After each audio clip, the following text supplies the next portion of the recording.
கர்த்தருடைய பரிசுத்த நாமத்துக்கு மகிமை உண்டாவதாக. Glory be unto the holy name of the Lord. Mark எழுதின சுவிசேஷம் 16ஆம் அதிகாரம் 9ஆம் வசனம் வாசிக்கலாம். Mark's Gospel chapter 16 verse 9.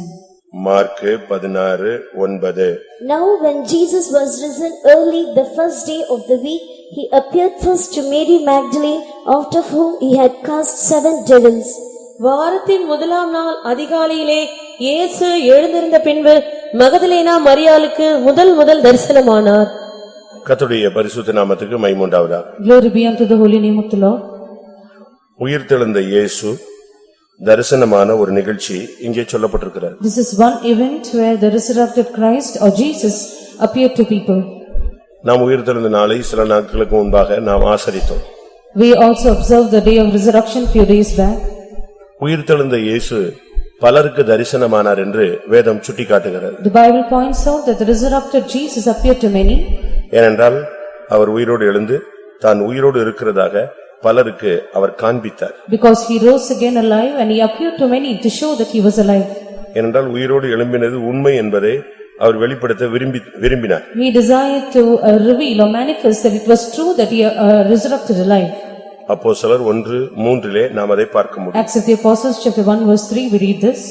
அவர் பாடுபட்ட பின்பு 40 நாளளவும் அப்போஸ்தலருக்கு தரிசனமாகி தேவனுடைய ராஜ்யத்துக்குரியவைகளை அவர்களுடனே பேசி அநேகம் தெளிவான திஷ்டாந்தங்களினாலே அவர்களுக்கு தம்மை உயிரோடு இருக்கிறவராக காண்பித்தார். உயிரோடு இருக்கிறதாக அவர் அடிக்கடி தன்னை காண்பித்தார். Very often he showed to others that he was alive. சுமார் 40 நாட்கள் அவர் அப்போஸ்தலர்களுக்கு பல இடங்களிலே அவர் தரிசனமானார் என்று வேதம் சொல்லுகிறது. The Bible says in various points he appeared to the apostles for 40 days. இவைகளை குறித்து நாம் பல இடங்களிலே வேதத்திலே பார்க்கிறோம். Concerning this we can read in the Bible in various places. 1 கொரிந்தியர் 15ஆம் அதிகாரத்தை பார்க்கும்போது Coming to 1 Corinthians chapter 15 5 முதல் 8 வசனங்களை வாசிக்கும் பொழுது verses 5 through 8 அவர் பலருக்கு தரிசனமானது அங்கே சொல்லப்பட்டிருக்கிறது. it speaks about him appearing to many here. கேபாவுக்கும் பின்பு 12 தரிசனமானார். அதன் பின்பு அவர் 500 பேருக்கு அதிகமான சகோதரருக்கும் ஒரே வேளையில் தரிசனமானார். அவர்களில் அநேகர் இந்நாள் வரைக்கும் இருக்கிறார்கள், சிலர் மாத்திரம் நித்திரை அடைந்திருக்கிறார்கள். பின்பு யாக்கோபுக்கும் அதன் பின்பு அப்போஸ்தலர் எல்லாருக்கும் தரிசனமானார். எல்லாருக்கும் பின்பு அகால பிறவி போன்ற எனக்கும் தரிசனமானார். இங்கே பலருக்கும் அவர் அந்த 40 நாட்களில் தரிசனமான பல சம்பவங்கள் சுட்டிக்காட்டப்பட்டிருக்கிறது. Here the various incidents where he appeared to many people in these 40 days are pointed out. ஆனால் இவைகளுக்கு எல்லாவற்றுக்கும் முன்பாக முதல் ஒரு ஆளுக்கு தரிசனமானார். அதைத்தான் நாம் மார்க் 16:9 வாசித்தோம். Before all these he first appeared to a particular person is what we read in Mark's Gospel chapter 16 verse 9. மரியாளுக்கு மகதலேனா மரியாளுக்கு அவர் முதல் தரிசனமானார். Above all, before everyone, the first of all he appeared to Mary Magdalene. அருமையான 12 அப்போஸ்தலர்கள் உண்டு. There were beloved 12 disciples of his. அவருக்கு அருமையான பெற்றெடுத்த தாய் உண்டு. He had his beloved mother too. தனக்காக நிந்தைகளை சுமந்த அந்த தாய் உண்டு. His mother who bore reproaches for him was there. தனக்காக பலரும் பலவிதங்களில் ஊழியம் செய்தவர்கள் உண்டு. There were many people who ministered to him in various ways. இன்னும் 70 பேரை அவர் சீஷராக தெரிந்தெடுத்து ஊழியத்திலே பயன்படுத்தினார். Another 70 whom he chose as disciples and used them in the ministry were also there. எத்தனையோ ஜனங்களை பார்வையடைய வைத்தார். He made many people to receive sight. அற்புதங்கள் அநேகம் செய்தார். He did many miracles. ஆனால் இவர்களுக்கு மத்தியிலே அவர் உயிரோடு எழுந்து முதல் மகதலேனா மரியாளுக்கு மட்டும் முதல் தரிசனமானார். In the midst of all these he rose again alive and at first he appeared to Mary Magdalene. அப்படி அவ என்ன விசேஷமானவள் என்பதை நாம் இன்னைக்கு படிக்க வேண்டும். What is the peculiarity in her is what we will see today. ஏன் பேதுருவுக்கு கிடைக்கல? Why did Peter not receive this opportunity? ஏன் யோவானுக்கு கிடைக்கல? Why Noah didn't have this opportunity? ஆண்டவருடைய மார்பிலேயே சாய்ந்துகிட்டு இருந்தானே அவனுக்கே முதல் அவர் தரிசனமாகல? Why didn't John have this opportunity because he was leaning upon the Lord Jesus always? ஏன் நாத்தான் வேலை பார்த்த உடனே கபடற்ற உத்தம இஸ்ரவேலன் சொன்னாரே அவனுக்கு ஏன் தரிசனமாகல? One sight at Nathanael he said, "Thou art an Israel in whom there is no guile." Why did the Lord not appear to him? இப்படி பலருக்கு குறித்து பல விதங்களில் நம்ம பேசலாம். Likewise, we can speak in many ways about the others. ஆனா Bible சொல்லுகிறது அவருடைய தாய்க்கு கூட அவர் தரிசனமாகாமல் மகதலேனா மரியாளுக்கு முதல் தரிசனமானார். But the Bible says he did not appear to his own mother, but he first appeared to Mary Magdalene. அவளுக்கு அப்படி என்ன ஒரு வித்தியாசமான மேன்மையான அனுபவம் இருந்தது என்பதை நாம் விளங்க வேண்டியது அவசியம். It is essential that we understand what is the special thing or excellent character that she possessed. எழுத்தின் பிரகாரமாக அவளுக்கு சில தகுதிகள் இருந்திருக்கலாம். Maybe literally she had certain qualifications in her. ஆனால் அதுக்கு அந்த காரணத்தை வேதம் சுட்டிக்காட்டவில்லை. But the Bible does not point to that reason. நீங்கள் படிச்சு பார்த்தா If you will read through, Magdalena என்கிறது ஒரு ஊர் பெயர். Magdalene is a name of a city. இன்னைக்கு அநேகர் மகதலேனா மரியாள்னு பேர் கூட வச்சுக்கிறாங்க. Many have the name Mary Magdalene today. அந்த மரியாள்கள் 4-5 பேர் இருந்ததனால ஒவ்வொருத்தருக்கும் ஒவ்வொரு பேரு அவங்க ஊரை வச்சு சொல்ல ஆரம்பிச்சிட்டாங்க. Because there were 4 or 5 people by the name Mary, each of them were addressed by the name of the city. ஒரு பெண் கிளையோப்பா மரியாள். One was called Mary இன்னொன்னு Cleopas. இயேசுவின் தாயாகிய மரியாள். One was Mary the mother of Jesus. இப்படி 2-3 பேர் இருந்ததனால There were 2 or 3 others who were also கடைசில the same name. இவளும் பேரு மரியாள். Her name was also Mary. அப்ப அதனால இவளுடைய ஊர் பெயர் Magdalene. The name of the city which she belonged to was Magdalene. நான் ஒரு ஃபெய்த்தோம்ல இருந்தேன். I was in a particular faith home. என் கூட சிஸ்டர்ஸ் இருந்தாங்க. There were sisters along with me. அதுல 5 பேர்ல 3 பேருக்கு பேரு glory. Out of the 5, 3 of them were named Glory. அதுல 1, 2, 3ல தான் நாங்க என்ன செய்வோம். நம்பர் 1னா சீனியர், நம்பர் 2னா அதுக்கு அடுத்து சப் ஜூனியர், நம்பர் 3ல வச்சிருக்கோம். We will prefix the number 1, 2, 3 before them according to their seniority. அதே போல இங்கே இயேசு பைபிள்ல அவளை ஊர் பெயரை வச்சு அழைக்கிறார். Even so in the Bible, Jesus addresses her by the name of a city she belonged to. ஆனா இத புரியாம இன்னைக்கு கிறிஸ்தவர்கள் அநேகர் மகதலேனான்னு பிள்ளைகளுக்கு கூட என்ன செய்றாங்க, பேர் வைக்கிறாங்க.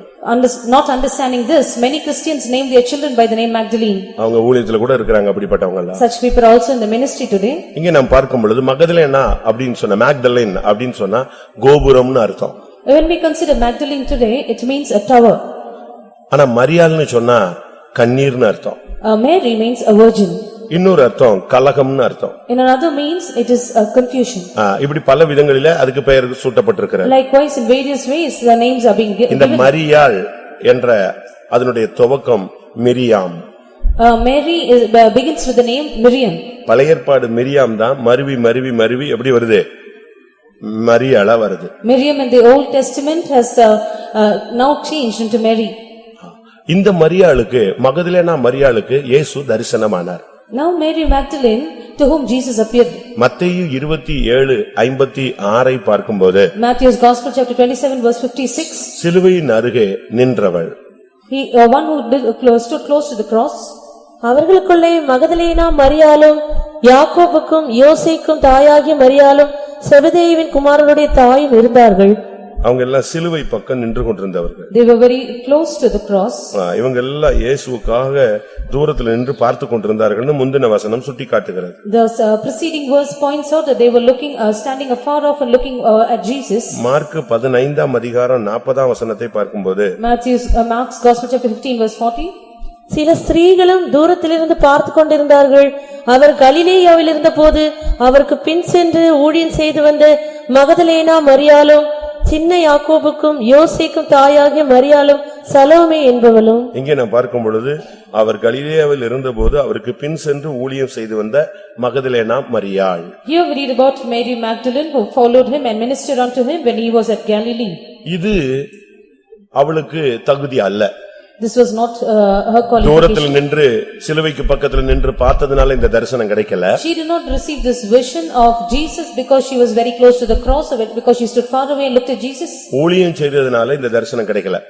Just because she ministered to him, she did not have this vision. ஏனென்றால் இவளை விட 12 பேர் எல்லாவற்றையும் விட்டு ஊழியம் செஞ்சவங்க இருக்காங்க. Because there are 12 others who had forsaken everything and ministered unto the Lord. அப்ப என்ன காரணத்தினால இயேசு அவளுக்கு முதல் தரிசனமானார்? So what was the reason that Jesus first appeared to her? இந்த இன்சிடென்ட் பலரும் பல விதங்கள்ல தவறாக சித்தரிக்கிற ஆப்போஸ்ட் ஆன்டிகிரைஸ்ட் கூட்டமும் இருக்கிறது. There is also a group of antichrist which are giving a contrary revelation about this incident. அது குறித்து நீங்க சினிமாலாம் எடுத்திருப்பாங்க. Even they have a film on the same. இயேசு உயிரோடு எழுந்த பிறகு கூட அவளை தான் தேடி போனார்னு சொல்லுவாங்க. They say even when Jesus was alive he sought for her. அப்படி அல்ல. That is not so. இயேசு அவளுக்கு தரிசனமானதுக்கு ஒரு ரீசன் அதே வசனத்துக்கு அடுத்த வசனத்துல சொல்லப்பட்டிருக்கிறது. The very succeeding verse gives the reason why Jesus appeared to her first. Mark 16:10. Mark's Gospel, chapter 16, verse 10. அவளிடத்திலிருந்து அவர் 7 பிசாசுகளை துரத்தி இருந்தார். அவளிடத்திலிருந்து அவர் 7 பிசாசுகளை துரத்தியிருந்தார். It was out of her that he had cast out 7 devils. இதுதான் முக்கியம். It was a most important reason. அந்த தரிசனத்துக்கு reason அடுத்த வசனம் கரெக்டா சொல்லப்பட்டிருக்கு. Jesus appearing to her, the reason is given in the next verse. எதனால? Why? சிலுவைக்கு பக்கத்துல நின்னதனால அல்ல. Not because she stood close to the cross. ஊழியம் செஞ்சதனால அல்ல. Not because she ministered to him. எதுக்காக? What for? அவர் அவளிடத்திலிருந்து 7 பிசாசுகளை துரத்தி இருந்தார். But because he had cast out 7 devils out of her. இதை குறித்து லூக்கா 8ஆம் அதிகாரம் 2ஆம் வசனத்தை பார்க்கும் பொழுது Luke's Gospel, chapter 8 and verse 2. அவர் பொல்லாத ஆவிகளையும் வியாதிகளையும் நீக்கி குணமாக்கின சில ஸ்திரீகளும் 7 பிசாசுகள் நீங்கின மகதலேனா எனப்பட்ட மரியாளும். 7 பிசாசுகள் நீங்கின மகதலேனா மரியாளும். Mary called Magdalene, out of whom were 7 devils. இன்னைக்கு நமக்குள்ள பலவிதமான ஆவிகளுடைய போராட்டம் இருக்கு, ஆனா வெளியே தெரியாது. Today we have various conflicts of the various kinds of spirits within us which is not outwardly visible. இன்றைக்கு நீங்க இந்த சத்தியத்தை புரியணும். Today you should understand this truth. நமக்கு அடுத்த தரிசனத்தை நம்ம வெயிட் பண்ணிட்டு இருக்கோம். We are waiting for the next vision. அது என்ன தரிசனம்? What is that? எபிரேயர் 9:28ல Hebrews 9:28. அவர் திரும்ப வரப்போறார், அந்த தரிசனத்துக்காக நம்ம வெயிட் பண்ணிட்டு இருக்கோம். He is going to appear the second time for which we are ardently waiting. அந்த தரிசனம் நம்ம சபைக்கு கிடைக்கணும். The church should have that vision.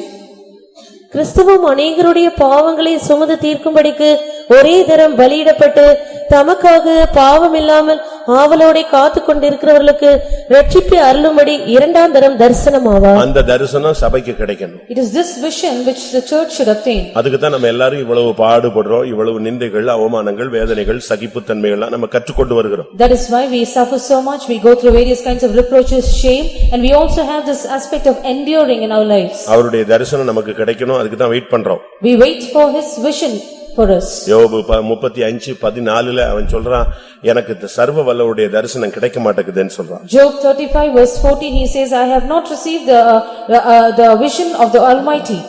அவருடைய தரிசனம் உமக்கு கிடைக்கிறதில்லை என்று நீ சொல்லுகிறீரே. இன்னைக்கு அநேகருக்கு அவருடைய தரிசனம் கிடைக்கிறது இல்ல. Many are unable to see him today. ஆனா இயேசு அவளுக்கு தரிசனமானதுக்கு காரணம் 7 ஆவிகளை அவளிடத்திலிருந்து துரத்தி இருந்தார். The reason for which Jesus appeared to her first was that he had cast out 7 devils out of her. இதை நம்ம இன்னைக்கு கொஞ்சம் ஓரளவு ஆழமாக பார்க்கலாம். We will go a little into depth of this. இன்னைக்கு எல்லாருக்கும் விரோதமாக பலவிதமான வல்லமைகள் இருக்கிறது. There are various kinds of powers against each one of us today. ஆவிக்குரியவங்க எல்லாருக்கும் விரோதமாக இந்த வல்லமைகள் எழும்பி இருக்கும். Against every spiritual child of God these powers are risen up. நமக்கு விரோதமா யாரும் செய்யணும் அப்படின்னு அவசியம் There கிடையாது. is no need for anyone to work out an enchantment against us. நீங்க ஸ்பிரிச்சுவல்ல வளரணும்னு நினைச்சாங்களாலே உங்களுக்கு பிரச்சனைகள் வரும். The moment you desire to grow in your spiritual life you will face problems. ஞானஸ்நானம் பெற்று இயேசு கரையேறின உடனேயே அந்த பொல்லாங்கன் வந்து சோதனைக்காரன் வந்து விட்டான். The very moment Jesus came up to the shore after he was water baptized, he faced the tempter. எப்பொழுதெல்லாம் நாம் முன்னேறணும்னு நினைக்கிறோமோ அப்பொழுதெல்லாம் நமக்கு விரோதமான சக்திகள் எழும்புவது இயல்பு. Every time we want to progress, the powers which rise up against us is natural. ஆனால் இந்த ஆவிகள் நம்மை விட்டு நீங்க வேண்டியது அவசியம். But it is essential that these powers should go away from us. பிசாசின் போராட்டம் இருக்கலாமே தவிர அதுல நமக்கு ஜெயம் கிடைக்கலன்னா நாம் அவரை தரிசிக்க இயலாது. We should face the conflicts of the devils, but if we are not victorious over them, then we cannot have his vision. நம்மில் அநேகர் நினைக்கிறோம் நமக்குள்ள பிசாசு இல்லன்னு நினைக்கிறோம். Many of us think we do not have the devil in us. நம்ம என்ன நினைக்கிறோம், பிசாசு பிடிச்சா ஆடிடுவாங்கன்னு நினைக்கிறோம். We think only if we are possessed then we will start to tremble and அப்படியே dance. முடிய விரிச்சிட்டு அந்த சகோதரி கத்தி குதிச்ச மாதிரி குதிப்போம். அதனால நமக்குள்ள இல்ல, அவங்களுக்கு மட்டும் தான் இருக்கு, நமக்குள்ள இல்ல அப்படி நம்ம நினைக்கிறோம். We will compare ourselves with the others who are terribly possessed and think the devil is not in us. ஆடுகிற பிசாசு ஈஸியா துரத்தறலாம். ஆடாம இருக்கு பாரு, அதுதான் உங்க வாழ்க்கையவே ஆட வைக்குது. We can drive out the devil which is dancing around easily, but the devils which are inside you which is not visibly seen, hard to chase it out. இன்னைக்கு நம்ம பெந்தேகோஸ்தேக்காரர்களுக்கு இருக்கிற ஆவி ஆடாது. The devils or the spirits which are found in the Pentecostal people will not tremble and shake. ஆனா எல்லாரையும் ஆட வைக்கும். குடும்பத்தை ஆட வைக்கும், வாழ்க்கையை, ஊழியத்தை, சபையவே அசைக்கும். It will make the family, the church, the ministry and everyone to dance around you. சரியான ஒரு பகுத்தறிவின் ஆவி இல்லன்னா உங்க மனைவி உங்ககிட்ட பேசுறது என்ன ஸ்பிரிட்ல பேசுறாங்கன்னு உங்களால கண்டுபிடிக்கவே முடியாது. If you lack a proper discerning spirit, you cannot find out what reason your wife is speaking with you. பேதுரு ஒரு நாள் நின்னுட்டு இருக்கும்போது While Peter was standing, இயேசு பேச ஆரம்பித்தார். Jesus started to speak. சீஷர்கள் எல்லாம் சைடுல நின்னாங்க. The disciples were on the other side. நானு மனுஷர் கையில ஒப்பு கொடுக்கப்படுவேன். I will be given into the hands of men. அவர்கள் என்னை அடிப்பார்கள். They will smite me. என்னை சிலுவையில அறைவார்கள். They will crucify me on the நான் cross. கொலையுண்ணப்படுவேன். I will be killed. இப்படின்னு பேச ஆரம்பிச்ச உடனே As he started to speak, மத்த 11 அப்படியே கல்லு மாதிரி நின்னுச்சு. All the 11 stood as a stone. யாரு? Who? 11 சீஷர்களும் அப்படியே பிரம பிடிச்ச மாதிரி நின்னுட்டான். என்னடா என்னவோ புதுசா சொல்றாரு. The 11 disciples remaining ones, they stood as a stone, not understanding what he was speaking. ஆனா பேதுருவால அப்படி நிக்க முடியல. But Peter couldn't do that. அவன் சொன்னா என்ன சொல்றீங்க? He said, what are you speaking? அப்படிலாம் நடக்காது. That is not, that should not be done. அப்படி நடக்கவும் விட மாட்டேன். I will not permit such things to அதெல்லாம் happen. அனுமதி கிடையாது. அது எப்படி நடக்கும் அப்படி? There has no permission for them. How can that happen? இப்ப நீங்க அந்த இடத்துல நீங்க நின்னு பாத்தீங்கன்னா Suppose you were in that place, உங்களுக்கு எப்படி தோணும்? what would be your opinion? நம்முடைய அறிவு என்ன சொல்லும்? What will our mind say? இயேசுவுக்காக என்ன செய்றான்? கொதிச்சு நிக்கிறான். மத்தவெல்லாம் கல்லு மாதிரி நிக்கிறான். இவன் ஒருத்தன் தான் என்ன செய்றான்? ரத்தம் ஓடுதுன்னு நினைப்பீங்க. You will think only blood is flowing in his body because he is zealous for Jesus and he is standing firm for the Lord. But இயேசு அத பத்தி என்ன சொன்னாரு? But looking at him, what did Jesus say? உடனே சொன்னாரு அப்பாலே போ சாத்தானேன்ட்டார். Immediately he commanded saying, get thee hence அதுக்கு Satan. பிறகுதான் புரிஞ்சது அது யாரு? உள்ள இருந்து பேசினது யாரு? பிசாசு. It was after that they understood that the devil was speaking through அதுக்கு him. இயேசு ஒரு ரீசனை மென்ஷன் பண்றாரு. Jesus gives a reason there. என்ன சொல்றாரு? நீ தேவனுக்கு ஏற்றவைகளை சிந்தியாமல் மனிதனுக்கு ஏற்றவைகளை சிந்திக்கிறாய் அப்பாலே போ சாத்தானேன்னார். He says, thou savorest not the things of God but savorest the things of men, therefore get thee hence Satan. அப்ப பிசாசு வந்தா முடிய விரிச்சு போட்டு அந்த கிளிப்புலாம் அத்து கீழே விழுந்து அப்படியே சுத்துவாங்க அப்படின்னா நீங்க நினைக்க கூடாது. சுத்தாமலே நின்னு உன்னைய சுத்த விட்டுருவான். So do not think if one is devil possessed, they will start to shake around and dance around with their hair open. It is not true. Without even dancing so, they will make you to shake. நீ பாடுபடக்கூடாது. You should not suffer. நீ சிலுவை சுமக்க கூடாது. You should not bear a cross. சிலுவையில நீ அடிபடக்கூடாது. You should not be crucified. அது எப்படி நடக்குன்னு நம்ம பாத்துறலாம். We will see how it happens. இவைகள் மனிதனுக்கு ஏற்றவைகள். These are those things which savor us to இந்த men. சிந்தை தான் பிசாசின் சிந்தை. This is the mind of Satan. இத நீங்க கண்டுபிடிக்கணும். This is what you need to spot இத out. கண்டுபிடிக்காம நம்ம இருந்துகிட்டு வேற எதுக்கோ போட்டு ஜெபிச்சு பிரயோஜனம் கிடையாது. Without understanding this, if we pray for something else, there is no use. உங்க மனைவி உங்ககிட்ட சில நல்ல கருத்துக்கள் சொல்லுவாங்க. Your wife will give you good opinions. ஒருவேளை உங்க புருஷன் உங்களை சில கைடன்ஸ் பண்ணலாம். Perhaps your husband might do certain things against you. உங்களுக்கு சில கைடு ஒரு சில காரியங்களை உங்களுக்கு ஆலோசனை கொடுக்கலாம். They might give you certain counsels. ஆனா அது யாருடைய வார்த்தை தேவ சித்தமா அப்படிங்கறத நீங்க கண்டுபிடிக்கணும். But you need to discern whether it is the will of God and whose words are these. அந்த சூழ்நிலையில அந்த வார்த்தை நல்லதா இருக்கும். In that circumstance, are these words right? But உள்ள இருந்து பேசுனது யாருங்கறத நீங்க என்ன செய்யணும்? கண்டுபிடிக்கணும். You have to discern who is speaking within him. ஒரு இடத்துல ஒரு பிசாசு பிடிச்ச சகோதரியை வச்சு நான் ஜெபிச்சிட்டு கிடந்தேன். In one place I was praying with a devil possessed woman.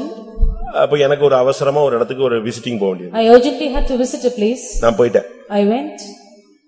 நான் போயிட்டு திரும்பி வந்தேன். When I returned, போகும்போது ஒரு வயசான ஐயாட்டையும் ஒரு சகோதரிட்டையும் அவங்கள பொறுப்பா பாத்துக்கங்க அப்படின்னு சொல்லிட்டு போயிட்டேன். before I left, I handed her over to one of the elderly brothers and one sister there. நீங்க ரெண்டு பேரும் பாத்துக்கங்க. You take care of her. அது வெளியே சர்ச்சை விட்டு வெளியே ஓடிராம. That she might not run away from the church. தனக்கு ஏதாவது தீங்கு செய்யாம. That she might not do any evil to herself. நான் வர்ற வரைக்கும் பாத்துக்கோங்க. Take care of her until I return. அவங்க பாத்துக்கிட்டாங்க. They took care of her. But நான் திரும்பி வரும்போது But when I returned, அந்த பிரதர் ரோட்ல நின்னுட்டு இருந்தாரு. the brother was on the road. எனக்கு அது ஒண்ணும் புரியல. I could not understand. எப்படி இருக்காங்கன்னா நல்லா இருக்காங்கன்றாரு. How was she? She's fine. நான் வந்து பார்த்தேன் எப்படி இருக்கு அந்த சகோதரி. I came back and I had a look at her. நான் கொஞ்ச நாள் ஃபெய்த்தம்ல வச்சு அதுக்கு ஜெபிச்சோம். We had her in the faithum for a long time as we were praying for her. அப்ப நான் ஃபெய்த்தம் உள்ள போய் அந்த சகோதரி ரூமுக்கு போயிட்டு அந்த சகோதரியை பார்க்க போனேன். As I entered the faithum, I went to the room where the sister was and prayed for her. அந்த ஸ்பிரிட் கை அப்படி அடிச்சிட்டே இருந்துச்சு. That place she kept on moving her hands in that moment. புரியுதா உங்களுக்கு? அந்த ஸ்பிரிட் யாருன்னு இந்துக்களுக்கு புரிஞ்சிருக்கும். அது எப்படி அடிச்சுக்கிட்டே இருந்துச்சு. இதான் அதனுடைய சிம்பல் என்னது? எப்படி அடிச்சுக்கிட்டே இருந்துச்சு. நான் சொன்னேன் நீ யாரு புதுசா ஒரு ஆள், நான் போகும்போது நீ இல்லையே. She kept showing that sign continually and நான் போகும்போது நீ இல்லையேன்னு கேட்டேன். When I went from here, you were not here. ஆமா நீ போன பிறகு தான் நான் வந்தேன்னு சொல்லுச்சு. I came after you left. உன் பேர் என்னன்னு? What is your name? புரியலையா என்னைய அப்படினுச்சு. He said, don't you understand? எனக்கு புரிஞ்சிருச்சு. I understood. யார் அது? Who is he? நாரதர்னு ஒரு ஸ்பிரிட் இருக்கு. There's one spirit by that name. இந்துக்களுக்கு படிச்சிருக்கீங்களா? Have you read them and ஒரு 10 நிமிஷத்துல இருக்கிற அவ்வளவு வரையும் குழப்பி விட்டு எல்லாரையும் பிரிச்சு விட்டு போயிட்டே இருப்பான். Within 10 minutes. ஆமா நீ சொல்றதும் சரிதான், நீ சொல்றதும் சரிதாம்மா, இப்படி 4 வரையும் நீ சொல்றதும் சரிதாம்மா, அத்தோட 4 வரையும் பிச்சுக்கோ. They will convince all the others who are there and separate all of them. ஒரு 2 ஜால்ரா மாதிரி வச்சிருப்பான். உங்களுக்கு தெரியுமா? பாத்திருக்கீங்களா? இந்துல இருந்திருக்கீங்களா? சிங்கட்டான்னு சொல்லுவாங்க. வந்து அடிச்சுக்கிட்டு பஞ்சிங் சிக் சிக்குன்னு. இந்த ஸ்பிரிட் தான் அடிச்சு காண்பிச்சு எனக்கு புரிஞ்சிருச்சு டக்குன்னு. ஓ இந்த ஸ்பிரிட் வந்துச்சு. நீ என்ன பண்ண? நான் என்ன பண்ணனா? அந்த பிரதர் ரோட்ல நின்னாரா நீ வரும்போதுன்னுச்சு. ஆமா வந்தால் ரோட்ல தான் நின்னா அப்படின்னு. நான் நீ போன உடனே இவங்க ரெண்டு பேருக்கும் சண்டையை மூடி விட்டுட்டேன். ஒருத்தி இப்படி போயிட்டான், அவன் அங்க போயிட்டான், நான் இவ்வளவு நேரம் இங்கதான் இருக்கேன் அப்படின்னுச்சு. He said, after you left, I created a fight between both of them and they parted ways and I am still here with her. நான் போன உடனே இது அவங்க ரெண்டு பேரையும் வச்சுக்கிட்டு உன்னைய பத்தி இப்படி சொன்னா, உன்னைய பத்தி அப்படி சொன்னாரு, இந்த ஆள் ஒரு மாதிரி பாக்குற என்னவோ சொல்லி விட்டுச்சு. இவர் நீ எக்கடும் கெட்டுப்போன்னு சொல்லிட்டு எங்க வந்து உட்காந்துட்டான், நான் வர்ற வரைக்கும் கேட்ல போய் உட்காந்துட்டான். After I left, that spirit created a fight between them, that this person spoke about you like this, and finally the brother was on the roads waiting for me. இந்த ஸ்பிரிட் அப்பப்ப வரும். Very often the spirit will visit you. காலையில ஆபீஸ்க்கு போகும்போது ரொம்ப அழகா உங்களை send of பண்ண பார்ட்டி வரும்போது வீட்லயே இருக்காரு. The party which sends you off very well when you go to the office in the morning will not be at home when you return. நீ போன பிறகு எது ஸ்டார்ட் பண்ணிரும், இது பழைய கதையெல்லாம் ஸ்டார்ட் பண்ணி பஸ் ஏத்தி விட்டுரும். After you go, you leave the place, it will speak of the old stories and send the person off. காலையில போகும்போது அதை வாங்கிட்டு வரேன், இதை வாங்கிட்டு போறேன்ட்டு ஒரே பயங்கர பிராமிஸ் கொடுத்துட்டு போனால் வரும்போது சும்மா டென்ஷன்ல வருவான். ஏன்னா அது அங்க உள்ள பூந்துருச்சுன்னு அர்த்தம். The person who made up many promises saying, I will buy this and that when I return. But when he returns, he will come with full இப்படி ஆவிகள் உள்ள இருக்கும். There are such spirits within. ஆனா இதை பவுலுக்கு மட்டும்தான் கண்டுபிடிச்சது. Only Saint Paul found it out. ஒரு முள் என்னை குத்திக்கிட்டே இருக்கு, அது சாத்தானுடைய தூதன்னு நான் கண்டுபிடிச்சேன்னு சொல்றான். He said, a thorn is keeping on buffeting me and that is the angel of the devil. லூக்கா 13:6 அந்த கூனியினுடைய பின்னால ஒரு ஆவி இருந்ததாக இயேசு கண்டுபிடிச்சாரு. Luke's Gospel chapter 14, Jesus found out there was a spirit behind the woman who had an infirmity. சரி, அதை விடுங்க. இது என்ன 7 ஆவிகளை துரத்தி இருந்தாருன்னு What are these 7 spirits that he had cast out? ஒரு இடத்துல ஒரு பிசாசை பார்த்து இயேசு பேசினார். In one place, Jesus spoke to a devil. உன் பேர் என்னன்னு கேட்டார். He said, what is your name? அவன் என்ன சொன்னா? What did he say? தாங்கள் அநேகரா இருந்தபடினால் என்ன பேர் சொன்னா? லேகியோன் சொன்னா. He said, I am legion because I am many in number. லேகியோன்ங்கிறது பிசாசு பேரா இல்ல. Legion is not the name of the devil. நல்லா புரிஞ்சுக்கணும். You have to understand. அவனுக்கு லேகியோன் பிடிச்சிருக்கு, இவனுக்கு லேகியோன் பிடிச்சிருக்கு, நீங்க என்னத்தையா சொல்லிப்படாதீங்க. Do not say he is caught with the spirit of legion. லேகியோன்ங்கிறது ஒரு military battalion-உடைய ஒரு நேம் அது. It is the name of a battalion in the military. ஒரு நாட்டுல லேகியோன் சொன்னா 2000 போர் வீரர்கள் சேர்ந்த ஒரு பெட்டாலியனுக்கு தான் பேர் என்னது? லேகியோன். In one country, if it is a legion, it comprises of 2000 soldiers. இன்னொரு நாட்டுல 6000 பேருக்கு லேகியோன்னு பேர். Another country, the legion is of 6000 soldiers. அப்போ இந்த பிசாசு தாங்கள் அநேகராக இருந்தபடினால் யார் பேரை சொல்லிச்சே? நாங்க ஒரு பெரிய சேனையா இருக்கிறோம், நாங்க லேகியோன் அப்படினுச்சு. Because these devils were many in number, they said we are a host and therefore we are legion. அப்ப இயேசு சொன்னாரு, அந்த ஆவிகளை ரைட் நீங்க பண்ணிக்குள்ள போறதுக்கு பெர்மிட் கேட்டுச்சு, கொடுத்துட்டாரு. They asked permission to get into the herd of swine and the Lord permitted them to get out of him and get into the swine. நீங்க பைபிள்ல படிச்சு பாத்தீங்கன்னா ஆயிரக்கணக்கான பன்றிகள் எங்க போச்சு? தண்ணில போய் விழுந்து மாழ்ந்து போனது. If you read in the Bible, you can find thousands of the herd of swine which went into the waters and were அப்ப destroyed. ஒரே ஆளுக்குள்ள ஆயிரக்கணக்கான ஆவி இருக்கிறதுக்கு என்ன இருக்கு? வாய்ப்பு இருக்கு. So there is a chance for thousands of spirits to dwell in one man. அப்படினால்தான் That is why அங்க லேகியோன் அவன் பேர் சொன்னான். he says the name legion. நம்ம இப்ப அந்த சப்ஜெக்ட்ல போறதில்ல. We are not getting into that subject now. இங்கே சொல்லி இருக்கிறது 7 ஆவிகளை அவர் துரத்தினார். Here it is said he cast out 7 devils. இது பிசாசினுடைய 7 குணங்களை காண்பிக்கிறது. This speaks of the 7 characteristics of the Satan. பிசாசுக்கு பழைய ஏற்பாட்டிலும் புதிய ஏற்பாட்டிலும் பல பெயர்கள் சுட்டிக்காட்டப்பட்டிருக்கிறது. The devil has various names or nicknames by which he is addressed in the Old Testament as well as in the New ஒரு இடத்துல Testament. பிசாசுன்னு சொல்லி இருக்கு. One place is called the devil. ஒரு இடத்துல சாத்தான் சொல்லி இருக்கு. The other place is called Satan. ஒரு இடத்துல சத்துருன்னு சொல்லி In இருக்கு. one place the enemy. ஒரு இடத்துல பொல்லாங்கன்னு சொல்லி இருக்கு. The other place is the wicked ஒரு one. இடத்துல சோதனைக்காரன் சொல்லி இருக்கு. The tempter the other. ஒரு இடத்துல பழைய பாம்புன்னு சொல்லி இருக்கு. The old serpent in the other place. ஒரு இடத்துல அப்பல்லோன்னு சொல்லி இருக்கு. Is called as Apollos in the other place. அப்பல்லியோன். இப்படி ஒவ்வொரு பேரா வரிசையா சொல்லி இருக்கு. One by one he is named.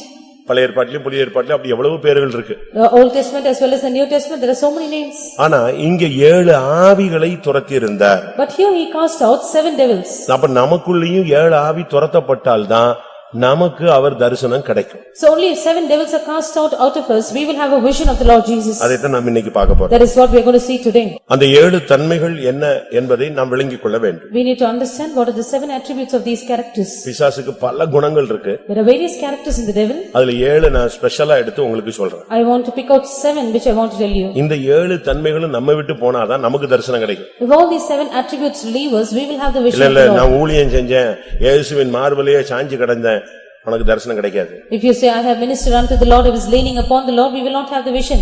அப்படிதானே? Isn't that true? யோவானுக்கு கிடைச்சதா? Did John have the vision? கிடைக்கலையே. No, காரணம் என்ன?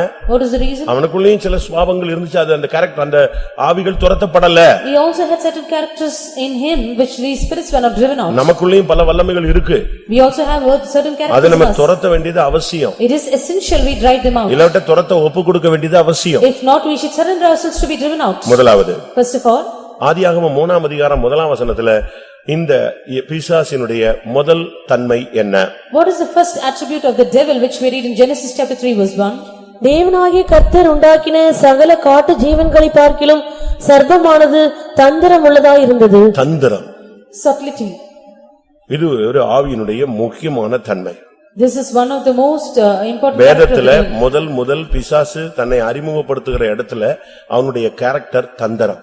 The first place where the devil introduces himself in the Bible by his character, that is subtlety.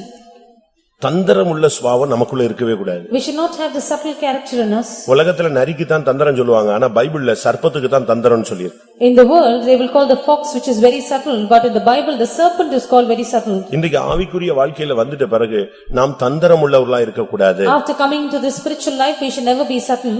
ஆனா அதே நேரத்துல At the same time, பிசாசின் தந்திரங்களை அறிந்து நாம் அதை ஜெயித்தவர்களாய் மாற வேண்டும். knowing all the subtlety of the devil, we should be overcoming all of them. 2 கொரிந்தியர் 2ஆம் அதிகாரம் 2 Corinthians chapter 2 11ஆம் வசனத்தை பார்க்கும் பொழுது, verse 11. சாத்தானாலே நாம் மோசம் போகாதபடிக்கு அப்படி செய்தே அவருடைய தந்திரங்கள் நமக்கு தெரியாதவைகள் அல்லவே. இந்த சாத்தானுடைய தந்திரங்களை முதலாவது நீங்கள் தெரிந்து வைத்திருக்க வேண்டும். First of all, you should know all the deception or the subtlety of the devil. அவன் ரொம்ப டெக்னிக்கலா தான் கிரியை செய்வான். He will act in a very technical நான் manner. ஆரம்பத்திலேயே சொன்னேன், பிசாசு ஆடிட்டு வந்தா நம்ம ஈஸியா கண்டுபிடிச்சிடலாம். In the beginning I said if you can find the devil which is possessed and dancing around, அவன் இப்பெல்லாம் ஆடுறது இல்லையா? but now it is not so. அந்த ஆவி ரொம்ப தந்திரமா கிரியை செய்யும். The devil is very subtle in its devices. சர்ப்பத்தினுடைய முதல் தன்மையே தந்திரம். The first attribute of the serpent is subtlety. அதனுடைய முதல் வேலை என்ன? What is its first work? மனசை கெடுப்பது. It will destroy the mind. அதுதான் அவனுடைய முதல் வேலை. His first work is to corrupt the mind. 2 கொரிந்தியர் 11ஆம் அதிகாரம் 3ஆம் வசனம். 2 Corinthians chapter 11 verse 3. ஆகிலும் சர்ப்பமானது தன்னுடைய தந்திரத்தினாலே ஏவாளை வஞ்சித்தது போல உங்கள் மனதும் கிறிஸ்துவை பற்றிய உண்மை நின்று விலகும்படி கெடுக்கப்படுமோ என்று பயந்திருக்கிறேன். இந்த தந்திரத்தினுடைய வேலை என்னன்னா மனசை கெடுப்பது. The work of this subtlety is to corrupt the mind. கிறிஸ்துவை பற்றிய உண்மை நின்று மனதை விலகும்படி செய்வது. It will make your mind to be corrupted from the simplicity that is in Christ. ஒரு புருஷனுக்குள்ள வந்துருச்சுன்னா, Suppose it is in a husband, அந்த மனைவியை பற்றிய உண்மையிலிருந்து அந்த மனசு கெட்டுப்போயிடும். the mind will be corrupted from the truth about the wife. மனைவிக்குள்ள வந்துருச்சுன்னா, Suppose it's in the wife, புருஷனை பத்தி இருக்கிற தவறா நல்ல எண்ணங்கள் வெளியே போயிடும். all the good opinion that she has about the husband will leave her. பிள்ளைகளுக்குள்ள வந்துருச்சுன்னா, Suppose it's in the children, அந்த பேரண்ட்ஸ் மேல உள்ள நல்ல ஒபினியன் சுத்தமா வெளியே போயிடும். the good opinion about their parents will leave them. இப்படிப்பட்ட எண்ணங்கள் வரும் பொழுதுதான் அவங்களுடைய மைண்ட் கரெக்ட் ஆகி யாரை பார்த்தாலும் தப்பாவே சிந்திக்க கூடியவங்களா மாறிடுவாங்க. Only when such thoughts enter into them, their mind is corrupted and they will have a wrong opinion about anyone they witness. அப்படியே ஆப்போசிட்டா போதகம் பண்ணுவான். They will teach in the contrary manner. சர்ப்பம் மிகவும் தந்திரமுள்ளதா இருந்தது. என்ன பண்ணிச்சு? The serpent was very subtle and what did it do? அப்படியே பிரசங்கத்தை ட்ரிப் பண்ணி விட்டான் ஒரு செகண்ட்ல. It overturned the message.